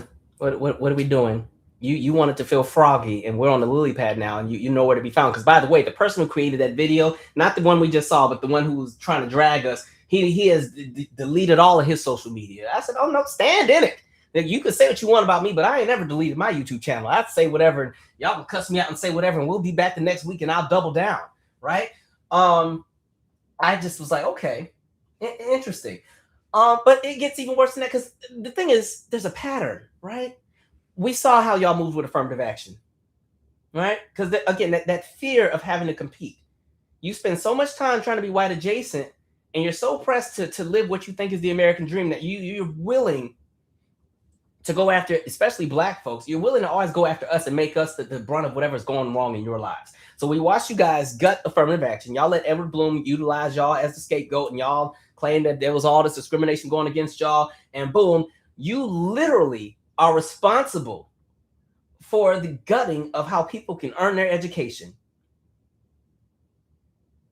because you felt that entitled to something you didn't build. You got to come in here and skate and ride the coattails of everybody else's success and utilize it to build your own. But yet that wasn't enough. You wanted more. So you decided black folks were the reason that all y'all couldn't get into Harvard. When in reality, the reason most of y'all don't get in some of these programs at these Ivy Leagues are because y'all are boring. Yes, it's lovely that you got a great SAT score. It's lovely that you got good grades, but that's all you have because you don't have personalities. You don't join any clubs. You don't contribute anything else to the universities. And these universities want people who they can say, oh, this is a student that we're excited that went to our school because they did this and contributed this to society. You all have conditioned yourselves, and I hate to be that person, you guys have conditioned yourselves to just be exemplary workers, right? And so unfortunately, that's why a lot of these schools didn't choose you all, but you saw that as, oh no, it must be the unqualified black folks who are taking our spots. And so, yeah, if it's Harvard University and it's 3,000 people who all apply and they all got a 4.0 and they all got a perfect SAT score, but they have nothing else to offer, of course they're gonna be like, okay, I've seen enough. Let's look at, okay, this person came from this and they didn't get an SAT, training class because they came out of Watts, California. Okay, this family's from here. And so they chose, let's mix it up some because we don't want just a bunch of robots walking around here. We need to mix it up. But y'all said that's the problem. And someone like Edward Bloom already couldn't wait to jump on it. Here we go. Affirmative action gutted. But y'all didn't even stop there. Y'all even took it to just the K through 12 education. Let me go back to this article here, right? Because y'all got me effed up. This one here. So, and this one's actually kind of close to home because this ties back to even when I work with the kids. Now, in Fairfax County, Virginia, there's a school called Thomas Jefferson, right? And it's the special high school of Thomas Jefferson, right? Of all people. But it's this STEM high school, highly acclaimed, hard to get into. They have all these programs in mathematics and the sciences and all other stuff like that. The school decided that they needed to adjust their admissions policy to make sure that they were giving fair representation and a fair opportunity to other students. Guess who got mad, right? Fairfax County, Virginia's Thomas Jefferson High School for the Science and Technology, commonly known as TJ, is the #1 ranked public high school in the country. In 2020, the Fairfax County School Board enacted measures intended to increase racial diversity in TJ's student body. These policies changed the school's admission process and drew criticism from the TJ parents. And I want to say, at the point in time that this was taking place, the majority of students that went to TJ were Asian students, right? Locals and national observers. The changes included discontinuing the admissions test, allowing race consciousness, and capping the number of students allowed admission from each of the district's 23 middle schools. In the end, the new system led to a reduction in the number of Asian American students admitted to TJ. In March of 2021, Coalition for TJ sued the Fairfax County School Board over the new admissions policies, alleging discrimination against applicants of Asian heritage. The U.S. District Court for the Eastern District of Virginia granted Coalition for TJ's motion for summary judgment in February 2022. Fairfax County School Board then appealed the district's permanent injunction to the Fourth Circuit. The Fourth Circuit stayed in the district court order. Coalition for TJ filed an emergency stay application with the U.S. Supreme Court, but was denied. The case was remanded to the Fourth Circuit Court and heard in September 22. In May 2023, Fourth Circuit Court reversed the district court, allowing new admission plan to be enacted.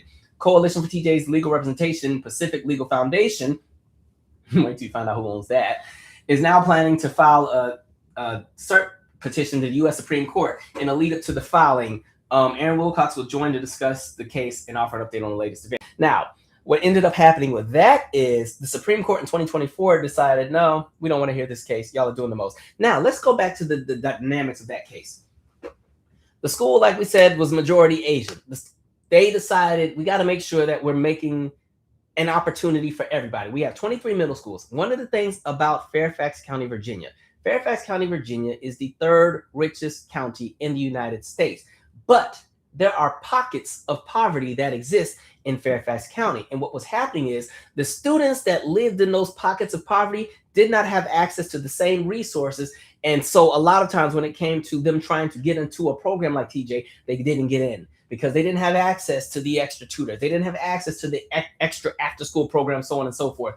And so what ended up happening is they said, we're going to take out the standardized testing. We're going to take out this. We're going to try to even the playing field so that people in all 23 middle schools, because again, this is also one of the largest school districts in the country. As a matter of fact, it is the school district that has the largest bus fleet in the country, just because Fairfax County, Virginia is so large. Fairfax County, Virginia is right outside of DC, right? As soon as you get out of Arlington County, you're in Fairfax County, and it goes from like, freaking Tyson's Corner to McLean to Springfield to Lorton to Reston to, there's a portion of Alexandria that's in Fairfax County. Like, it's just massive. Anyway, I say all that to say, when they started leveling the playing field, it created a space where newer students had an opportunity. And because that meant that there were going to be less Asian students coming in because now there's competition, they felt that that was anti-Asian, and they decided to sue. And so the sight of seeing other groups of people have an opportunity to get a chance to learn in the very space that they have a monopoly on, they felt like it was too much and were willing to take it to the Supreme Court and say, those poor kids who live in Region 1 of Fairfax County, not our problem, right? That's how y'all keep moving, right? And so the thing that gets me is it doesn't stop there, because then y'all wanted to make us the face of the anti-Asian hate movement from 2 or 3 years ago, when I've done a video on it, so I'm not going through it again, but when we did the numbers, I said, it's not us. It's this demographic that's going after y'all and giving y'all a hard time and going up and shooting up your establishments and everything else like that. But you wanted us to be the face of it for some reason, right? And what I just noticed is the actions that we have towards your community are about holding you accountable and challenging you to do better if you're going to be in our communities. But the actions you have towards us are always detrimental towards our existence and our livelihood and our education and our way of living. There's a huge difference. These two parallels, one is moving in one space and another is moving in a totally different one, right? And so the reality is, like I said, y'all gonna need to figure out who y'all want to be, because you sit here and cosplay us all day, but then you align with all the racist policy, but then you get eaten up by that same racist policy. Look, Orange Man and his current administration, who's the one group of immigrants that get to come in the country right now? It ain't y'all, right? It's them South Africans. Them white South Africans get to come in here. Y'all are not on the list. They find every reason to go after y'all. And again, it's funny because, and this is not to really whack y'all, but damn it, y'all need to stand in the mirror sometimes, because y'all are feeling yourselves a little bit too much. In the same way that y'all want that white acceptance to the point where colonization got y'all bleaching your skin and doing eyelid surgery, but you want to spend all this time making it seem like there's something wrong with us. Play in somebody else's face. That's all I'm going to say. I'm going to stop there and read some comments, but I said he was feeling himself. And the worst part is, he wasn't the only one. I saw like 5 or 6 videos. I saw people saying all these things, and every time it was always something about hair and nails or takeout. And I'm like, at some point, if those are the only 3 things y'all got to offer, then really that just highlights and shows y'all really aren't really that much of our community. Those are accessories. Those aren't needs. So, my God. I don't even like beefing with everybody, but y'all keep coming after us, so y'all just gonna have to get your feelings hurt sometimes. Tough love. Talk about do it. Okay, and invitation accepted. That's why I don't be going to none of y'all stuff now, right? Invitation accepted. All black folks said was, hey, we need to take a break. They shooting our kids. Y'all got mad and said, do it. Y'all don't have nothing. You won't be nothing. You don't know how to wash your clothes. You don't know how to fix your car. What do you say? The podcast mics. I said, this is a Newman mic. This wasn't made in this is American made. The irony. My God, you burned up like the very community that helped y'all even get on your feet to the point where y'all would even have anything to build and discriminate with is who you choose to go after. Good luck running up with these white folks and seeing how far you get. Have fun. They really love y'all over there. Anyway, got us effed up. All right, anyway. I was trying to have a nice live tonight. I was just excited to talk about Earth, Wind, and Fire. See how people do. How they do. Talking about do it. Somebody said he deleted his TikTok. And then you delete it. Stand in it. If you want to be big and bad, I've been here since I've been on YouTube since I was what, 22. I done been called every name in the book, cussed out, but you know what? I'm still here. Ain't nothing changed. Truth is uncomfortable, but I'm not like, and that's how he knows he's on some BS, because he knew it. Like, he wanted that opportunity. He had been waiting to say how he really felt about it. So I'm glad you put it out there. And I feel bad for those in your community who don't even move in that way, but got to catch a stray. But y'all need to start holding yourselves accountable, because for some reason everybody can police Black people in everything that we do, and then we call somebody else out. Y'all want to point out all of our flaws. I'd like the irony, right? I see we got some trolls in here, but they'll be all right. They can't refute what I'm saying, so that's the one piece.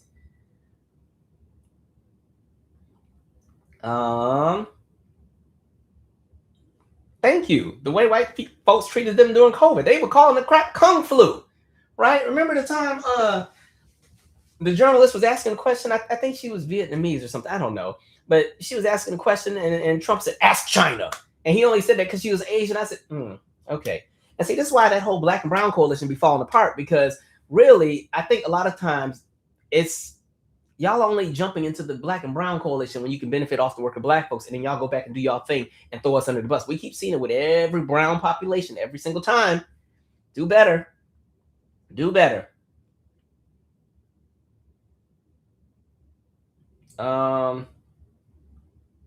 Somebody said bragging about sweatshops and making Jordans is not a flex. And y'all know I've never been a Jordans person anyway. The one time you've seen me in Jordans is that music video, the I Want music video. That's my first and only pair of Jordans I'll probably ever have. My dad had just had us raised where he wasn't gung-ho about name brands. And so even though I used to want them as a child, by the time I was a teenager, I didn't care anymore. And so, yeah, when I finally got my first pair of Jordans, it was because Nike had given some away to, this when I still had the community center. And they're like, "Oh, Mr. Michael, go in and get you a pair." All right. They got size 12. Okay.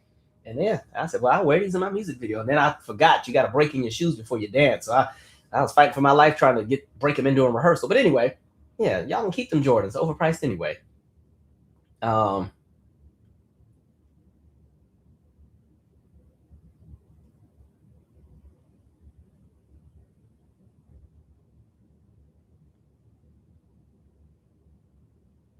Yeah, the idea of naming everything that we already invented and things that we already had in our neighborhoods before we invited you into the neighborhood, and then trying to utilize it like we didn't come up with the technology already to begin with.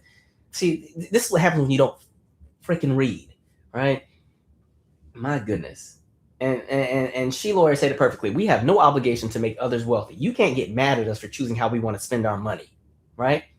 In the same way, every time white folks want to be racist and they donate to Kyle Rittenhouse or whatever, that's their prerogative. Y'all do whatever y'all want to do, whatever. Get your lights turned off, spending it on racism, enjoy. But you don't get to come over here and police us with what we choose to do with ourselves, right? And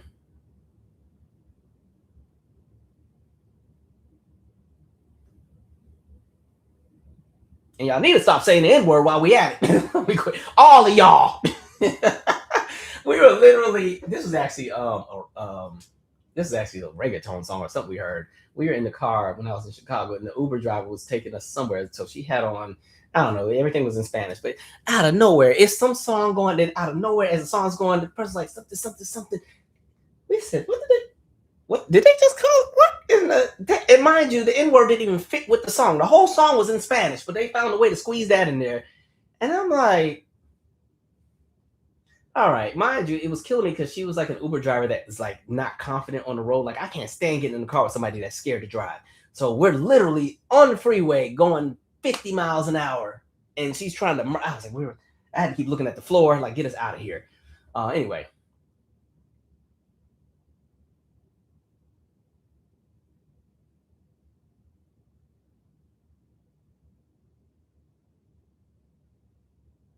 I think I told y'all this story. Like, remember, my childhood friend's mom, and this store still exists. I believe it's in Fort Worth, Texas. There's Valentino's, but that was my childhood friend's mom's store. They used to have one in Washington State, but then they moved to Texas. But I learned everything about what happened with the hair beauty supply store through my friend's mom, because she used to be like, it is hard to just get inventory because these people will not sell to me because all the catalogs are in Korean.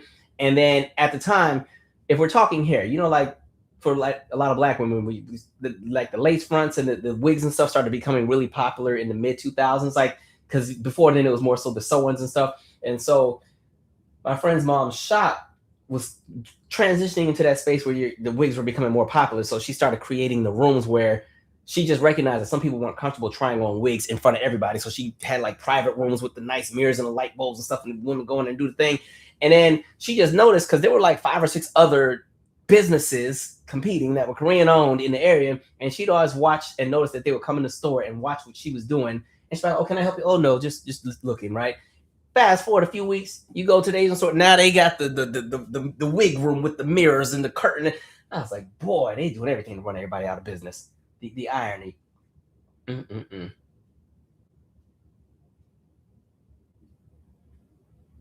Yes, Poison Ivy, the millennial urge to narrate sharing our screens.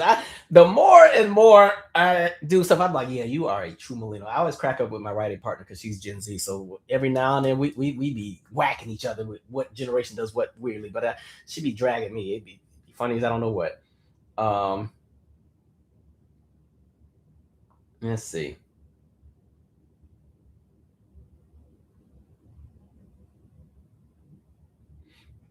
Mm-mm-mm.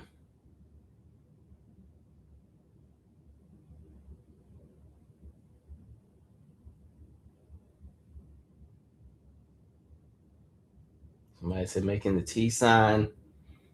Potential is unlimited. Somebody said, wow, if it wasn't for channels like this, I wouldn't know what was going on. Thanks, Calvin. I wish I could be more consistent, but I appreciate that. I sometimes feel guilty when I take more than a week doing a live or something.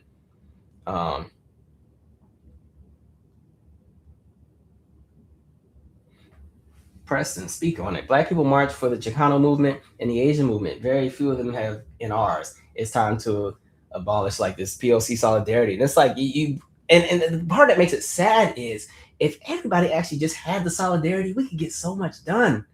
But anti-blackness always finds its way right back in every single time.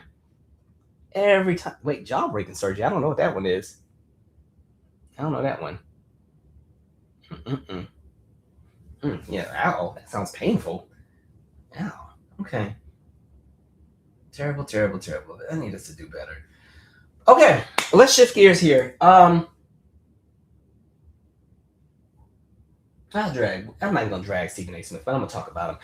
All right, so Stephen A. Smith, he is claiming he's gonna run for president and all this other stuff. But there's a clip that has made my day because I know he is an individual who has spent so much time tap dancing for this very demographic that does not respect him. And I notice he always has some anti-black stuff to say. He loves going after the black women politicians. He loved dragging Jasmine Crockett every day of the week. Every time he had an opportunity, he spends so much time hopping on the respectability politics thing. Right, he loves to do the "I'm a special Negro. I'm not like those ones. I'm smarter." He loves to present himself as being the smartest black person in the country, and the rest of us are just all stupid. And if we just follow him, we'll be great. And so I saw that Stephen A. Smith had said, I don't know what he said about it. He said something about Trump, whatever, right? And Trump had a response for him, and I said, "Oh, Stephen A. Smith, what say you?" So let's go into that, shall we? All right, let me turn this on up. Let me narrate, as Poison Ivy said. Let me narrate. Make sure y'all can see that. Okay, here we go. It was, I think, mostly cheers. It was loud and it was very enthusiastic. ESPN commentator Stephen A. Smith was talking about running for president. Said he would blame you if the Knicks lost the game. How do you respond to that? I think he's a nice guy. But you need a certain aptitude to run for president. You need a high IQ. I'm not sure that Stephen has that. I don't think he does, actually. Boy. All right. I don't know if you can hear that perfectly. I forgot to turn the sound up on some of this. But Trump pretty much told Stephen A. Smith, you don't have the aptitude for these kind of conversations and you don't have a high enough IQ. Now, they love to use IQ when they want to do some anti-black stuff. For some reason, they let IQ be the litmus test of intelligence. Fortunately, I think a decade ago, we did a video on standardized testing in the IQ test. I got to go back and find it. But Stephen A. Smith, what say you? That's your boy. So then Stephen A. Smith responded, and it was the most poised response I've seen in a very long time. Because normally He spends all day yelling at the camera and this, that, and the third. But I didn't even feel like playing the video because it was 3 minutes and some change. Stephen A. Smith, I thought you had a bit more fight in you than that. Like, it was a very soft, bendy bone kind of response where he's, Trump, you haven't come on my show to debate me. I said, nah, Stephen A. Smith, you need to bring that energy you be having for Jasmine Crockett and the rest of them. You bring that Kamala energy you had, right? That's what I need to see that with Orange Man, because Orange Man done called you stupid. Imagine one of the dumbest people on the planet calling you dumb and calling out your IQ. And unfortunately for Stephen A. Smith, because he knows he can't really 100% go against Trump, because if he were to run for president, he needs that Trump base. And a black man speaking ill of Orange Man is not going to fly in MAGA land. And so now he has to walk on eggshells. See, this is what happens when you are a token, right? Tokens get spent. But the other thing is that people forget too, tokens don't fit in every machine, right? So you got to go in the machines that are created for you to go in. And unfortunately, you have to stay in a machine where you're going to have to walk and toe the line between respectability and not pissing off white folks and being a mouthpiece for white supremacy, but sometimes trying to pretend you're down with black folks. Like, that's a slippery slope. Enjoy walking up that line. We'll see what happens with that. Anyway, I'm skipping town this week because the nonsense that will be in my city. What was it? Did I save that picture? I don't know if I saved it because I was like, what the heck is this crap? I guess I didn't save it. Oh well, don't care. It's not that important. Orange Man has his UFC shenanigans this week in the city, and I'll be actually at a graduation because here it goes. I'll just open it this way. I'll actually be at a graduation, but I need you all to see just what your president has been up to. All right, this is the White House at the moment.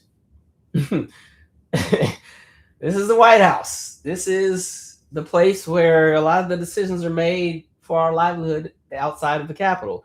And they have, well, if you look on one side, if you look over here, you can see what's left of the East Wing. All that was torn down, and there's still, he wants to build his $1 billion bunker because he says it's for his safety, even though he was perfectly fine going to a Knicks game in crowded New York City, right?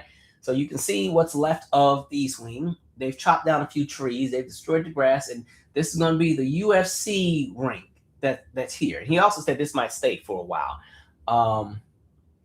This is where we live, y'all. This is the United States. These are the priorities, right? Literally, the rules for borrowing when it comes to education change in a few months, and this is the priority. Good luck, folks. Let's read some comments. My God,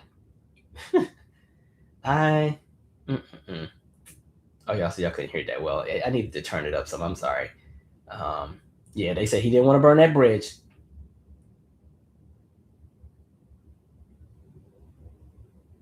Somebody said Mexico, Venezuela, Ukraine, Cuba, and every African nation are on the menu. Like, even the fact that they're talking about invading Cuba, and I'm like, what are we doing? And where is the money for all of this coming from? It's gonna suck for whoever has to come in after this man, because Americans are already going to have a short attention span and memory. And when things don't get magically fixed in less than a year or two, they're going to be ready to go back to giving the cuckoo ones another chance every single time, right? A mess. So Calvin, did you watch I Love Boosters? I did see it. Now, unfortunately, I went right after work. Now, and it was one of the days, like, I work on site 2 days out of the week. So when I got to get on that train, it's 19 stops on the train, right? So by the time I got there, and I had to add a few extra stops to get to the movie theater. So I got there, and I like going to Alamo Draft House because, you can order the food and stuff. And, they bring Alamo Draft House has some nice food. It's, I love that theater. So I'm there. I'm enjoying the movie. I ended up getting like the Neapolitan pizza or something like that. I ate that whole pizza before the movie even started.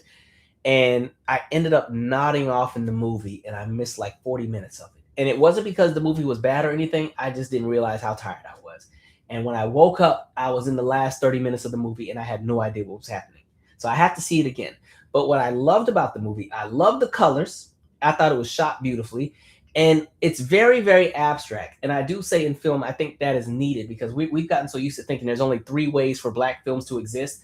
Either it's got to be something violent, something that's like a rom-com, right? Or it's one of the, it's something from the Nadir period or the sharecropping era or something during the slavery era. Those are like the three formulas that they normally give us. So I think we need more of these experimental kind of films out there so that people can understand that we too have imaginations and we too can exist in the world of fantasy or a world of sci-fi or a world of whatever. Also, shout out to David Kirk Films. I've been following a lot of his work with what he's been doing. He's an independent filmmaker and has been doing a lot of really cool like black sci-fi related content. So that's really dope. So I have to go see I Love Boosters again. But I did laugh in the portions that I do remember. And my favorite part, I can't spoil it. Never mind, I'll be quiet. But yeah, it was a good watch. The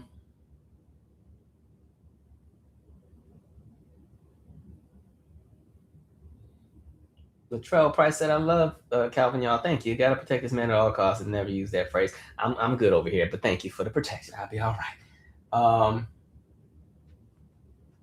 Somebody said, "I cannot believe this is our reality." I be feeling the same way. That's all I can do. Sometimes you just, that's it. And you just keep it moving, right? Oh, I saw that, Christine. Michael, did you see Vivek trying to garner white approval that he's not going to get again with his anti-black woman statement? I saw the way he was talking about the baby was in more danger in the black woman's womb and everything. Vivek is going to be interesting. I want to see what happens in Ohio. Like, I am crossing my fingers on that one because if it goes the way that I want it to go, I'm going to be on here unhinged. All right.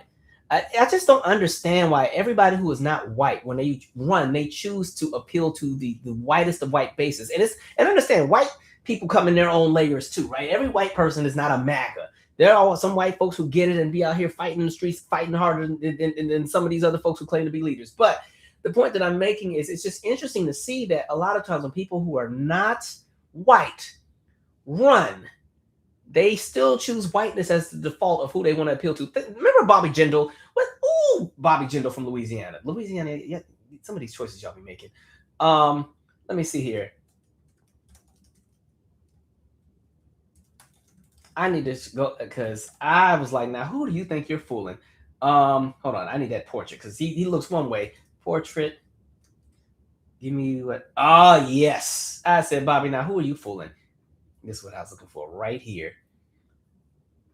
They will do all this. Right. Oh, let me make it a little bit bigger. Let's bam. What are we doing? Who are you fooling? This is you. This is your point. This almost looks like Paul Ryan. No, this looks like Pete Buttigieg. What are we doing? Right? He thought, because again, he was another one who came into power and decided that he would align with all the anti-black policy and white nationalist everything. And then this was the portrait, because remember at one point he was going to try to run for even bigger office. And so this was the official portrait he had. And I'm like, y'all are really delusional. Like the delusion, right? This is another, Nikki Haley, same thing, right? My God, who are y'all fooling? What are we doing here? Jeez. Okay. Oh,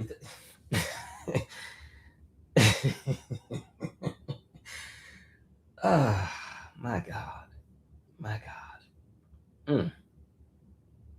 Anyway, I got a chance to watch the Earth, Wind, and Fire documentary.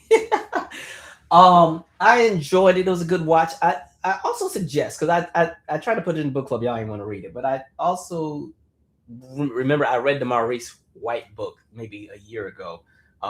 And so I would definitely say read his book as well. But it was a great documentary. I love that Earth, Wind, and Fire to me has always been a group of what I just call joy. Their music just makes you feel so good. And I told this story, I think on the last live or one before, where I was like, music is so timeless. And I remember the very first time I remember hearing September was when I watched the movie Soul Food. And it was the last song on the Soul Food soundtrack. And I had no idea that song was from like 1978, 79.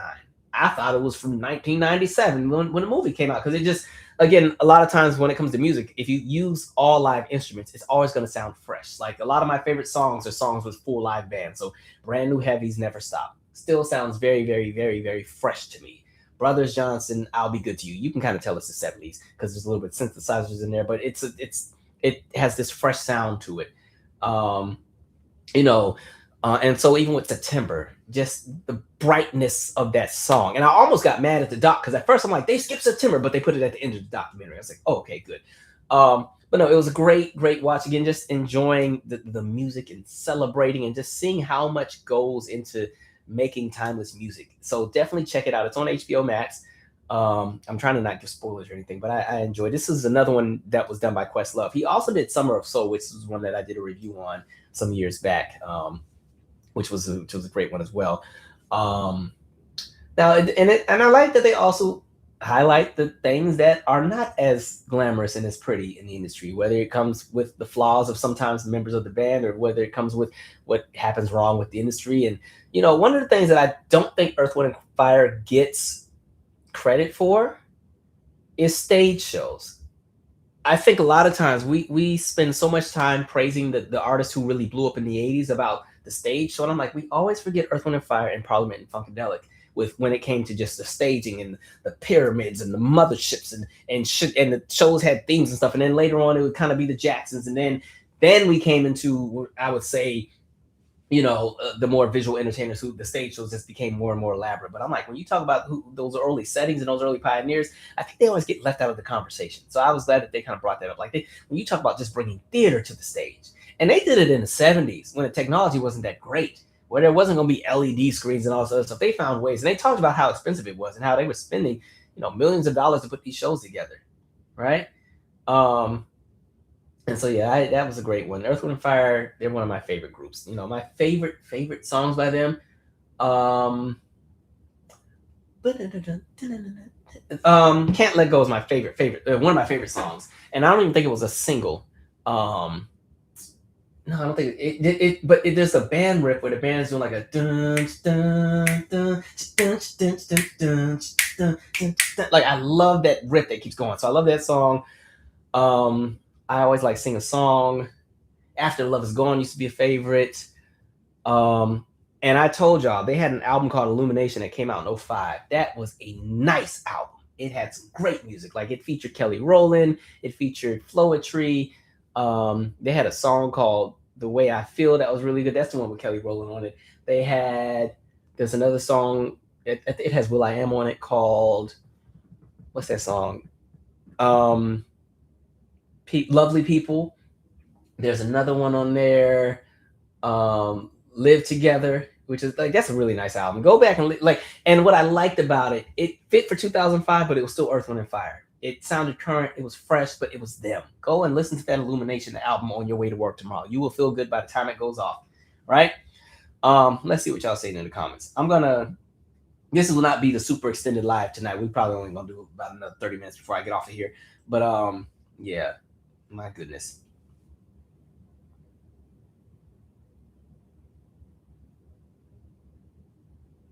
Somebody said that Six Flags America. Yeah, White House is looking raggedy. They just tearing up some stuff. And you know what? I don't think it's going to be years before they fix the East Wing. It probably won't get, I bet you it will not get fixed for like 8 years. And I say that because when we had the earthquake here, it took years to fix the U.S. Capitol. And it took years to fix the U.S. or the Washington Monument. Like we had an earthquake August 23rd of 2011. Oh, let's see how good I am. Let's see if I can remember that date. Because I might be wrong. Because I want to say that was my second day at my job when I was working with the kids. DC earthquake 2011. Let's see if I got it right. What day did I'm good, ladies and gentlemen. Hold on. Let me share to show the evidence. I can remember that. If it's one thing, I'm going to remember the date. August 23rd, 2011. I am good. Yeah. So anyway, we had that earthquake. And I think it was felt as far north as Boston and as far south as parts of Virginia because the epicenter was in a part of Virginia. But anyway, it took years before the Washington Monument reopened, and it took years to fix the Capitol. So a building like the White House, which was already a landmark, when you're talking about doing the survey of the land and all this other stuff. This is why I knew something was fishy when they just started gutting and tearing the stuff down that quickly. I'm like, wait, whoa. You realize, like, this isn't something where you can just go and rebuild right on it and just keep going. No, they got to do so much stuff. But so we'll see. But I think it's going to be a minute. But I will say, I think the Kennedy Center, too, fortunately, the judge ruled y'all can't do this renovation. You can't lay off all these people. So Trump is like, well, F it, I'm just done with the Kennedy Center. So they're taking his name off of it. Thank God. Hopefully they'll be able to bounce back because they are in some financial hardship because they have lost so much revenue because people aren't going anymore. It's just one thing to watch somebody think that just because they put their name on something, it's going to enhance the brand. Everything he touches, he destroys. He doesn't even like the art. So why would you worry about the Kennedy Center? And the Kennedy Center is near and dear to my heart because I've done many collaborations with the Kennedy Center. So to have to just throw my membership in the trash and not support anything they got while it was under the leadership of this crazy lunatic, it's killing me. So now that he's gotten out of there, good. Push that board out too, and we're back in business. Somebody said you can pay for school, but you can't buy class. Very true. Oh, yeah, and then, that concert, I didn't get to talk about that either. All the acts on the concert, or the Concert for America, everybody pulled out. I said, you don't even have any friends. Nobody wants to support you with anything. To the point where y'all got to lie and try to finagle and get people to perform, and then they find out it's for you, and they're like, no, we're not doing it. You know it's bad with Milli Vanilli. Fab with Milli Vanilli's like, I ain't doing that with y'all. Right? You know it's bad. Because, first of all, why was Milli Vanilli even an option? Nothing against them, right? We did a whole music talks episode with their documentary and their movie, but really, y'all are down bad. If you like it, just I'm thinking of just the book of all the artists that you could choose from. Like, there's tiers to this. So they probably started at the very top tier with the biggest names of today, the Brunos and the Taylors and Beyonce's, and they knew none of them were gonna be here. So let's go down to the next tier. Okay, well, let's try to get some of the ones that are that are still doing arenas and stuff. Let's see if we can get Tim McGraw or Shania or maybe nope, none of them. Okay, Christina Aguilera, okay, let's just keep going down. Well, who are the people that had some hits in the early 2000s? Is Nelly busy? He loves us. Well, I guess Nelly couldn't do it. All right, keep moving down. And before you know it, eventually they got to the portion where it's like, okay, let's get to the people who had a hit or two back in the late 80s, either people who were met with scandal or people who were one-hit wonders. I was like, because at one point, yeah, if they weren't so racist, they probably could have got the Macarena folks to come and do it. But there's that. They, them folks would have loved the Macarena at that party. White folks love that one, but so much for that. And it's supposed to rain during the UFC fight. I hope it downpours. Let it just let the sky just open up. No, I hated that scene. Indigo Girl 0115. She said, "Oh, you missed that Lakeith scene." That grossed me out. That was the nastiest thing I've ever seen. I can't. I'm not even gonna tell you what it is. It's what made it disgusting was that it was so unexpected. When they did that pan out, I said, "What the hell? What in the Men in Black is happening here?" That threw me off. Between that and the sounds, I was like, I was glad I already ate my pizza. That threw me off. I heard we could run out of oil in July, Calvin. What are your thoughts on what's happening to Straight Up for Muse? I mean, you got a stupid president and you got a stupid leader of Israel, Netanyahu, whose goal is not to bring peace to anything. Netanyahu wants to expand that empire of his and take over more land. So he's never going to cooperate. He's never going to allow this to settle down because this is what he's wanted for years. Trump is too stupid to realize that. And so we just keep getting pulled into more and pulled into more. And so as far as that Straight Up for Muse, we just can't Bogart our way into everything. And really the lesson to be learned is that they did not utilize their intelligence because they, again, fired all the people who knew what they were doing because they're anti-DEI and anti-this and all that other BS. And now you got a bunch of idiots because the thing is a lot of white men just move in absolutes and speak in absolutes and think that everything that they say is right. Right? I just watched that clip of Bill Maher talking to what's her name about foreign policy, the lady who literally worked in it. And he wanted to claim he knew more than her. Sir, you are a talk show host. You're not in the rooms with these people. But anyway, so they jump into this big giant war where people kept telling you, Iran is the last folks you wanted to shake up with, but they thought they could just blow up stuff and forgot there's a whole strait that's there that affects our commerce, that affects oil, that affects the global economy. But nope, we got to go in there and blow up some stuff, and we'll make up a story about nuclear weapons, and then we'll make up a story about ballistic missiles, and then we'll make up a story about the people of Iran need to be free, and all. And the goalpost has moved and moved and moved. They have no exit strategy. They have nothing, and as a result, every military base we have over there is destroyed. Our relationships with everybody over there is destroyed. Even countries that we were cordial with are like, what the F are y'all doing? Even Oman is like, look, Iran is saying they might blow us up too now. US, what are y'all doing? Right? If we run out of oil, we'll see how this goes. And then what makes it even crazier, they were so pressed to go into Venezuela and try to take that oil. That's not even the right grade oil for the things that we need because it's so low grade, which is why most of the world wasn't really utilizing that specific kind of oil for what it is that we would need. So you can't even just say, let's use the Venezuelan oil because there's hundreds of millions of dollars of infrastructure that need to be created to refine that oil to become the kind of oil that we can utilize, right? So you went and invaded the country and kidnapped the leader and did all that for nothing, right? We'll see. It'll be an interesting summer. I'm glad all my trips are before July. Man. Somebody said I really enjoyed this. God is. I enjoyed that one as well. Damn it, I can't spoil none of these movies. I will say with Janelle Monáe's character, there was something I thought that was going to happen, but it didn't happen. I was like, dang, that would have been cool if they could have. But yeah. So there's that. I have not seen Scary Movie 6 yet, but I need to because y'all know me and Regina Hall are like this. She's one of my favorite people in the world. I heard she ain't in the movie that much, but I will watch just to support her and Anna Faris. So I definitely want to see that one.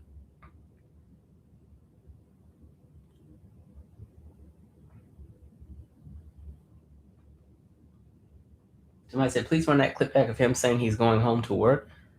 Wait, which clip was that? Oh, maybe you're talking about a different live. You just give me the right context and maybe I still have it. I do have a whole folder of every video that I do a live on. And every picture, graphic, video I've used is sitting in this magical folder just in case I have to come back to it again.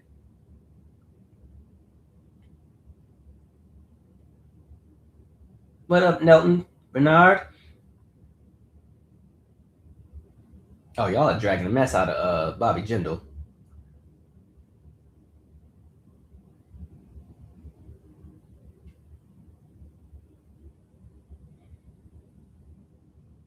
Somebody said Trump wants out, but Bibi won't let him. Now we see who the real president is. This is just what happens when let it be. I can't even say lesson learned because they don't want to learn any lessons.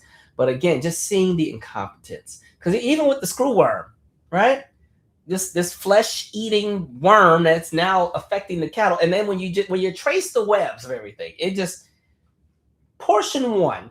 Doge comes in, guts everything. They literally gut the agency that protects against something like screwworm, something that we had eradicated in the United States and in the entire Northern Hemisphere since 1966.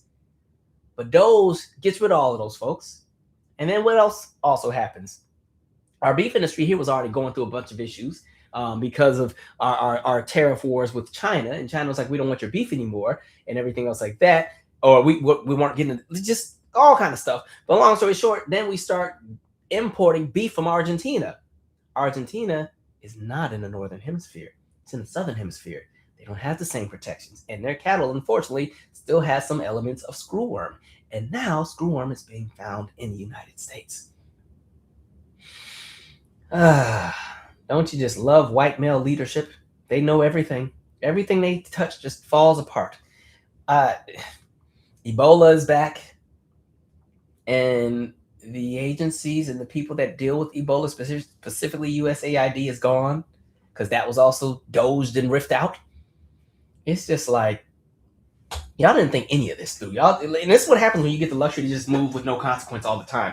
You're so used to things just always being all right because somebody cleans up your mess, but now they have to clean up the mess and they don't know how, and they're getting exposed by the day. I'm just like, what else are y'all going to mess up? Right? Every time we turn around, y'all got something. How do you mess up this much? And I know this sounds real fickle and silly, but before he got back in there, it wasn't super complicated to run the country. Yeah, you're going to do a lot of work because you're the president, But the federal government at one point had upwards, even when you're including contractors, had upwards of like 5 million people. 5 million people who are running all of these different agencies, checking off all the boxes, checking, dotting the I's, crossing the T's, making the process of everything easy for everybody. People, you want to get your passport, it's not going to take too long because they got enough people that can do it. People that are trying to, get paperwork to qualify to be a USDA farm. USDA has more than enough staff to help you with this, all kind of stuff. You done laid off and fired so many people. You depleted different agencies. You closed things down. You repurposed things. We got EPA is useless at this point because they've had to compromise even their own values because the EPA is now being run by somebody who is not an environmentalist, but is more so somebody who's all in the pockets of big oil and corporations. And now we've watched all this regulation be rolled back. There's no telling what is in our water, what is in our air. And the scary part is we're not going to feel it now. We're going to feel it in 5, 10, 15 years. You're seeing the reports where the farmers that had the farm next to the data centers are like, our cattle haven't given birth to anything since these data centers have opened, and our farm is not growing. All kind of stuff is going on, and it's all at the hands of these know-it-all men who came in there and said we're just going to tear up everything and we're going to Project 2025 and all this other BS. And here we are. Federal lands are being sold off for companies to build their infrastructure or to drill. Protected spaces are being sold off. Our water is, God willing, we'll have enough in 20 years. It's a wild time. And somebody like Orange Man doesn't care because he'll be dead in a few months anyway. So anyway, here we are.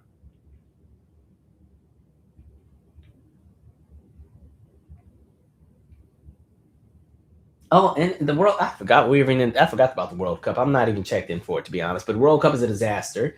We have horrible international relations with all these people, and all these countries are being stopped. And what did they say with Iran? I think, was it Iran or was it another country where they have to literally do their match and then go right back to Mexico? They can't even stay in the country. It's just all messy. It's petty. Orange Man is mad that he got booed at the Knicks game, and so he decided another round of ice for New York. Like, sheesh. Somebody said, I wish I knew what movies you were talking about. The 3 movies we were just talking about, I Love Boosters. That's the one with Keke Palmer and her friends. They literally, the premise of it is kind of like, well, I can't spoil it, but just know they're fighting a larger system of exploitation, but they initially come into it through boosting, also known as like shoplifting and reselling it for other stuff. So there's that movie. There's Is God Is. That's the movie about the daughters who seek revenge for, the father tried to kill the mother and them. All right. And then they try and go get revenge. And then the other one, I was talking about the Earth, Wind, and Fire documentary. And I think there's something I'm skipping. Maybe Scary Movie 6, but I haven't seen it yet. So yeah, that's what that's about.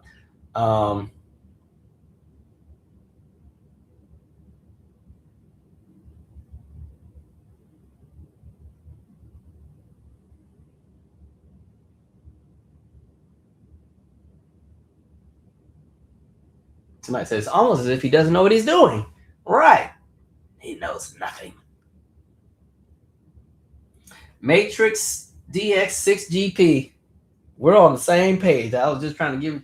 We're here. And the day that it happens, maybe I don't need to go live that day because that might be my last day on YouTube. YouTube's going to be like, we had enough. We have had enough. YouTube was already like trying to pull me out the algorithm. They'd be unsubscribing folks from my channel involuntarily. Folks like, I don't remember my Calvin. I got to unsubscribe. I'm like, it's not just me. They do it to everybody. Whatever. Let's see. All right, I'm gonna wind down because that's pretty much most of what I want to say. I got everything, all the big things. Somebody did ask me about Lizzo because I know Lizzo was saying that they had brought up like her career has slowed, and she was saying her bit about, well, the industry's kind of shifted from radio to like playlisting and streaming and all of that, and she feels like that's the reason why maybe she has kind of fallen off. I think it's that. I also think, again, there was a whole case that was put against her, and I think that tarnished her image. But I also think, honestly, the music industry is fickle, and I think everybody is not guaranteed years and years and years and years of success, no matter how talented you are, no matter how much people like your music. Like sometimes you'll see entertainers who look unstoppable, and then out of nowhere they fall off, right? Look at like a Katy Perry, who had a good run, and then by the time we hit about 2017, she slowed down drastically to the point where now she's not a part of the conversation. She can tour, but as far as like radio and stuff, she's probably hit her peak unless something changes, right? Um, Fetty Wap. Remember 2015? Fetty Wap was like the biggest thing out, and where is he now, right? And just the way the industry works, there's not everybody's going to be given the 20, 30, 40-year career of hits. That's the anomaly. But we'll see. Somebody said her album was actually a nice one. I haven't listened to it yet. We'll see. As far as music, I'll tell you what project I'm excited for. I'm excited for the Infinity Song album. I love their song Hurricane that just came out. I like that group. They're fun. They're different. Kind of like the alternative black rock group. It's kind of cool because they're siblings. Siblings have very interesting blends when they harmonize. And so I think they're a fun group. They have a show here in a few months, so I'm definitely going to catch it because I missed when they came here last time. But yeah, I really enjoyed Infinity Song. I forgot about Shawn Mendes. Yeah, that's another one that fell off. I also do think what worked against Lizzo, Lizzo was introduced into the industry as a pop artist. Like a lot of times when you're talking about crossover, especially for Black women, when you talk about crossover, the Whitneys, the Janets, they're normally introduced through the R&B realm and then cross over. So they always had that R&B base that is always going to support them. And even though they get the best of both worlds in both pop and R&B, like Whitney had the best of both worlds. Whitney was a little bit, you could say that she was pushed pop, but when you look at those first singles, those were R&B songs. So the ones with Jermaine Jackson were R&B songs. You Get Good Love is an R&B song. Saving All My Love for You is an R&B song. How Will I Know is a bit more popish and it's the image, but yeah, I say all that to say Whitney had a solid foundation of an R&B fan base, and as she crossed over and had the bigger pop hits and so on and so forth, even when things would slow down in the later years, she always had that R&B core base that was always going to support her. Same thing with like a Janet, in my opinion. When Janet had those years where she, had the major slowdown after the Super Bowl, the audience that was helping her still sell albums or even get somewhat of a presence on radio were Black R&B fans, right? Pop was done with her. R&B never let her go. And so I think with Lizzo came in straight ass pop. The first time I ever saw Lizzo was the Ellen show. I'm like, who's this? Where did she come from? Because she wasn't being played on like R&B radio or nothing. And she was kind of a rapper, but she also had the pop thing. And the thing is, pop audiences are fickle. They love you on a Monday and they're done with you on a Tuesday. Look at Paula Abdul. That's not a dig or anything, but remember, Paula Abdul had like 6 number 1 hits. And then by the time we got to 92, the general public was like, all right, we've moved on. And by the time she came out with the third album, in 95, it didn't do anything. And then that was the end of Paula. So, I think pop audiences are pretty fickle because it goes with wherever the wind blows. So not everybody's going to get the longevity. So we'll see.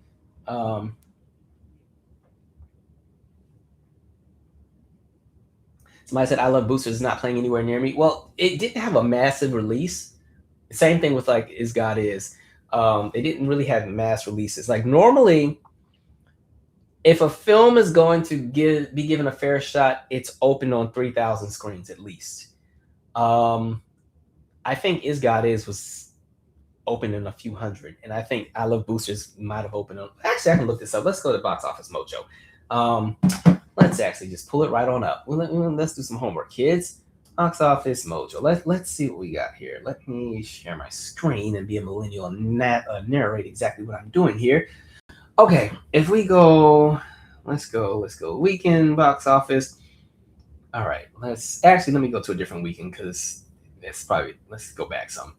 Okay, if we scroll, can y'all see my screen? Yes, you can. I Love Boosters. Yeah, see, it was opened in 1,700 screens or 1,750 theaters. So yeah, that's not 3,000. Like, look at like Devil Wears Prada 2, and it was opening way more when it first opened, but like 3,300 screens. Let's see, where is God Is? Okay, they're on 1,510. Okay, so they ended up getting more. Okay, 1,510 screens. But like, just to go to my point, if we go to like last week, Scary Movie opened at 3,400 screens, so it gives you a better opportunity to make a bunch of money. Then when you're looking at just their average gross per screen, it just kind of goes to show what you can bring in as well when you multiply that by screens. And a lot of times when you see some of these other films, like Devil Wears Prada now it's like at 1,800 screens because they've kind of had their run. So now you're seeing that the amount of money that they bring in per theater is dropping. Like it's down to like 1,500. But at the peak, I want to say it was like I think about 30K per theater. We can go to their week thing and see when did they come out. Oh, that's by the day. I want the week. Give me the week. Well, either way, if we're going by the week, if you add all this up here, this is going to be somewhere close to about $20,000-$30,000 per theater. So that's me being a little nerd. I didn't need to go that deep into that, but yeah. So there's that. Let's see. Somebody said folks learn Paula couldn't sing. I mean, that was already, but I'd say by then it was the MTV era. There were a lot of people who weren't really strong singers that were still having big hits. And this is, especially once house and dance music were really blowing up, you had a lot of people who weren't like the best of the best singers. And there were all kind of little groups and stuff that came out. So it wasn't even about the singing. I think for Paula, for me, I think it was overexposure. I think they moved because she blew. It took her 2 years to blow up. So when she did blow up, they guns blazing, right? Paula. And then if you do take into account, she doesn't have the strongest voice. And I think when she did that Vibeology performance at the VMAs, I think that did a number on her. And then I just think the singles from her second album weren't as strong as the singles from the first one, and people moved on. So yeah. Have I seen Backrooms yet? I have not, but I heard some stuff about that. I heard that was a racist movie or something. I just saw it on Threads. I got to go back and look. Let's see. Yeah, Paula was a great dancer, great, and the late '80s going to the '90s was the era of entertainers, where if you could just keep the audience entertained, you could slide, right? That was, you could slide, and to the point where a lot of the entertainers are doing better than the actual singers, right? Anyway, let's see. I'm gonna wind this down. I'm excited to share that the next So What Happened is getting closer to being ready. If you have, nope, I'm not gonna say that part, but it's almost there. Give me a few more weeks. Yeah, I'm exhausted from doing it. I hate making them, but you guys love them, so I will continue to make them as long as y'all keep watching. And yeah, I'm trying to think if there's anything else going on worth mentioning. Again, primaries, like I said, the states that y'all live in, please get involved. Do what y'all need to do. Get a friend registered. November will not save the world if Republicans lose power in the midterms, but it's a start. It's a leg up to fix some of this nonsense. So at this point, even if you ain't feeling it, just be active. It won't kill you, right? Just do something, right? We cannot continue like this for another 2 years, right? Let me see. Y'all said same way Normani isn't in the musical conversation, like she should be, plus her label messed up her album rollout. I really want Normani to win. I thought she was an excellent, I never cared for Fifth Harmony. Y'all know back when I was a little bit meaner with my music reviews and stuff, I used to drag Fifth Harmony because I said, this is the most uncohesive group. But Normani, I would always give my props to. I was like, that girl needs to go solo. And before she could go solo, Camilla left and went solo. I said, who told you you were the Beyonce of the group?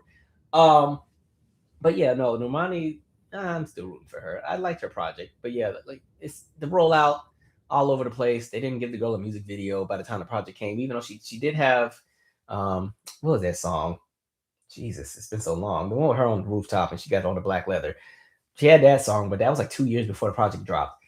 But yeah, I'm rooting for her. We'll see.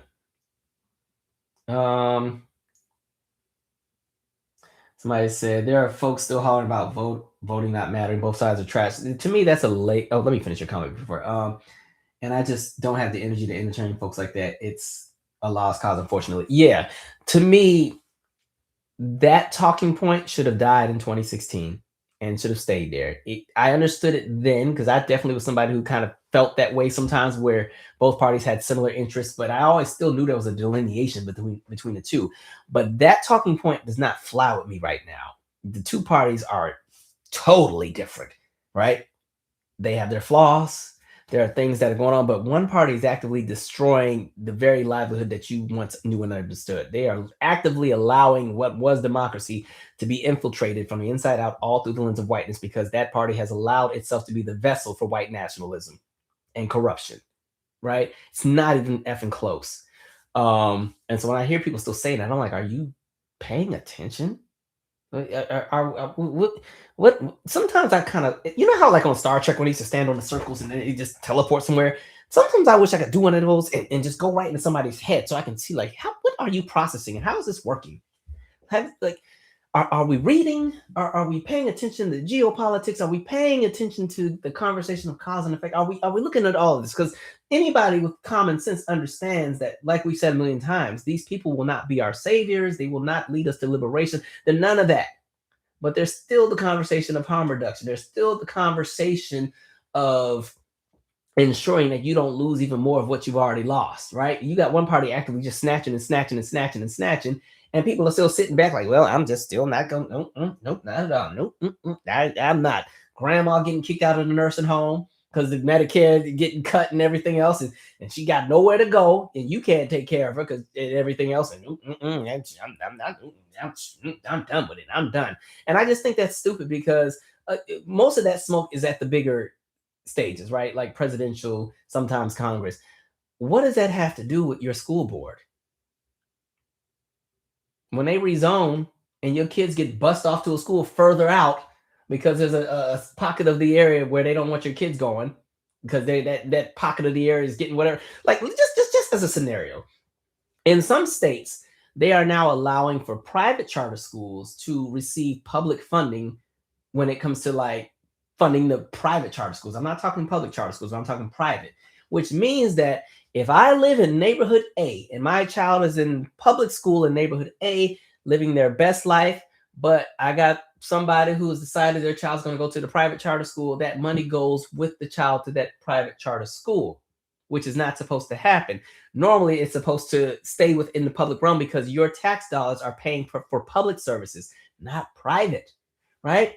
And so if they do some rezoning or do some other crazy stuff or change the rules a bit more and they take more funding out of your public school and it starts funding other things. Now, I think one of these other things got pushed out. There was another case where they were trying to allow public tax dollars to go to like private religious institutions in K through 12. I think that got shut down. But I say all that to say, none of that has anything to do with what's happening way up top with Orange Man and his nonsense. And so the idea of, well, my kids might get a crappier school, but I'm still not voting because both parties are the same. What are we talking about? And then even then, at the local level is when you really see the diversity in the people that are running. Like I always shout out the Working Families Party. They're not a large party, but they've been getting the work done at the local level, right? When you talk about some of the stuff that they've been able to accomplish and gain for like the constituents that support them, I'm like, okay, I see y'all. And that's why it's like people that keep making this, both parties are the same conversation. Y'all aren't even paying attention. You're not even looking at what's actually happening. It's a sound bite that you like to use, right? It's easy, it's convenient. So we have this thing where there's people.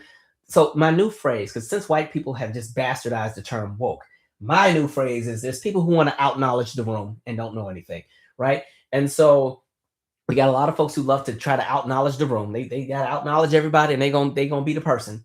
And it just got to be contrarian. And so you get that, unfortunately. And so it's a headache because, again, it's like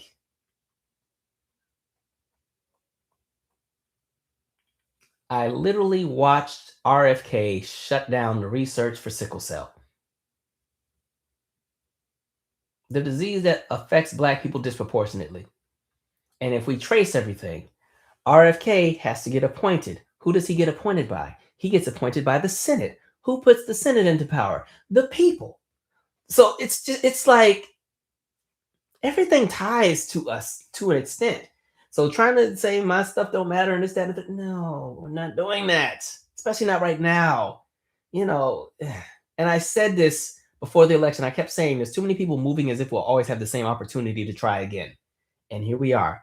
We don't have the same opportunity to try again. You just saw Trump dismantle the election integrity committee today. He's already setting up to make sure this November is going to be rigged. All right. Anyway, there's that. I don't mean to get on my soapbox about voting, but it's like there's no way you really can be subscribed to this channel for this long and still be on here talking about you ain't voting. Right? I'd be like, how? We literally going through all this stuff. And you know what's crazy? If you have smoke for a party, let's say, because y'all know I be dragging the hell out of Democrats, but I have to slow down with it because people start thinking it's me endorsing Republicans. I'm like, no. Like I've said a million times, we don't let our disappointment with Democrats allow Republicans to do whatever they want. But the reality is, let's say you are 100% sick of all the Democrats. Y'all realize it only takes 2 election cycles to flush out every single person in power, right? You need 2 election cycles because the Senate lasts for 6 years. 2 election cycles, you can flush out every single person in the House, in the Senate, every governor, every elected official at a local, every single person if you wanted to. In 2 election cycles, flush every single person out, put new faces in. That's how easy it is. But you can't do that if you don't have enough people showing up. And so that's why I'm kind of like the ones who got all the complaining. Y'all never have a solution. Your solution is still, we're going to teach the party a lesson. What are you teaching? Lesson? So we got to sit here and suffer and have bad water and bad air, and FDA don't have the same regulations with the food that we're eating. We're scared to fly because the FAA regulations have changed. And as soon as they started firing people at the FAA, you had the plane crash into the helicopter the next week, right? We jumped into Iran. We bombed 8 countries, and now they're talking about Cuba and everything else like that. We somehow convinced Jamaica to expel all of the Cuban doctors in Jamaica. Somebody in Jamaica can tell me what the health scene looks like over there right now. But like all of these crazy things that affect all of us, but what lesson are you teaching? And really what would end up happening is if they realize, well, I guess we just don't have their vote anymore, they're just going to move on to the next demographic and court somebody else. They'll just court the Latino vote because the Latino vote's going to continue to be split and divided because they're not a monolith. And some of them are pissed off about everything that's happened with ICE. But then there are others who are going to always hold on and be loyal to Republicans because they're going to latch on to being Catholic or latch on to religion or latch on to we don't like tyranny because of Castro, even though you're living under Trump, right? They'll just go in and court the next group. So it's kind of like, I need us to be for real. If you want to teach a party a lesson, you put some people in the positions of power that get the things done that you want, right? You infiltrate that party. You put in some new faces. You push all these people out. You primary these MFers, right? And I think what's even funnier is I started doing lives on this channel in 2018. And one of the things that I kept saying back in 2018 was like, okay, y'all need to start thinking about like 2026, 2028, 2030, because the idea of like changing the entire system or even the idea of third party, I personally don't believe a third party is ever going to win a presidential anything in my lifetime. But a third party, if you can get one large enough, can influence one of the 2 major parties to give that third party everything that they want. If you could get 20, 30, 40 million people to say, I'm not voting Republican unless you give me this, or I'm not voting Democrat unless you give me this, and our party will do that, the folks will move around. But I've been saying that since 2018. And I kept talking about 2026, 2028, 2024. And in that time, some of these same people who have been in my chat fighting me for 6, 7, 8 years, where are the candidates? You had 6, 7, 8 years to get active. Ain't nobody got active. And so it's the same complaints, the same everything. And it's like, here we are. So I'll say this now in 2026. For those who really want to shift and change the status quo and push out a lot of the old guard, you need to start thinking about years like 2030, 2032, 2034, 2036, doing the work now so that even the conversation or the policy that you support or want to get behind and you're still trying to get the rest of America to get on board with it, that language has to become a part of the conversation. That language has to be something that's understood in order to get the buy-in, right? But everybody know everything. So folks just want to sit out. I'm like, okay, well, y'all keep sitting out there, but I ain't sitting out, and I'm not going to sit on this channel and tell y'all to sit out either. So there's that. So if you want to stay home, and you don't got to announce it to us, right? It's kind of like if, I don't know, Prince is coming to town. It's like, I'm going to the Prince concert. I'm going to the Prince. You going to the Prince concert? And there's that one person who goes out of the way. I'm not going. I don't want to go because I think so-and-so is better. And I'm not going. Okay, well, we still going. We're going to have us a good time. You know, when he gets a baby, I'm a star. It's going to be lit. All right? Same energy.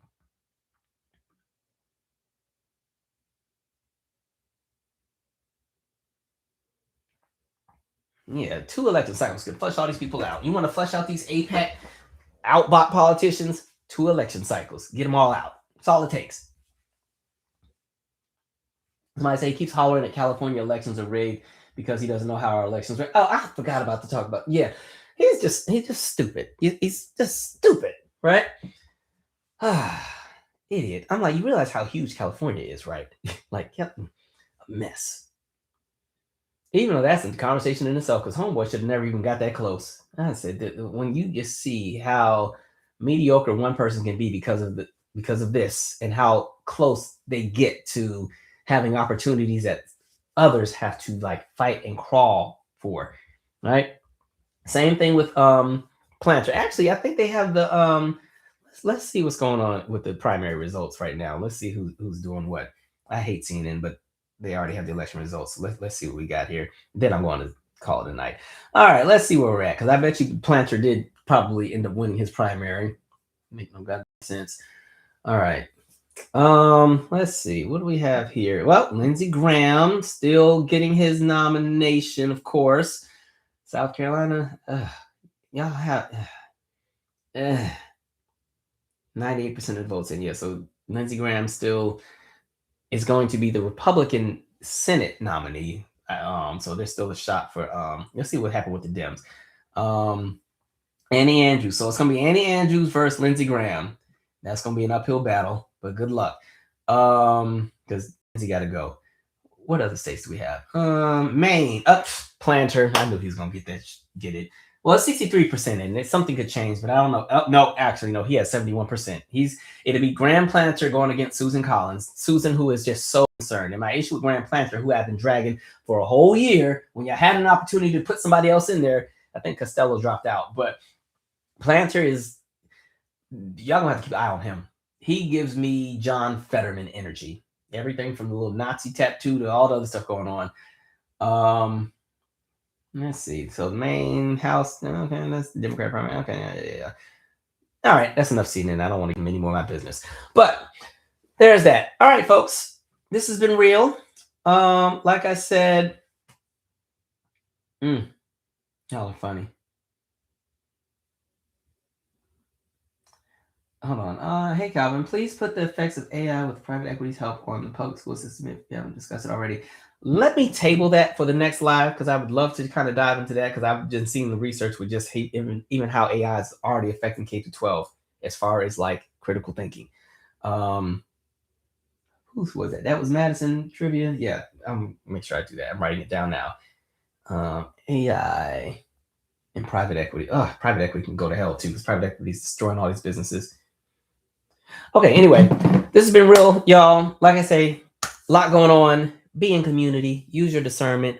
Do things that also give you euphoria and a sense of joy in times of hardship, so that you don't just overindulge and sit on things that run up your blood pressure, because we need to live long so we can be good and all that great stuff, right?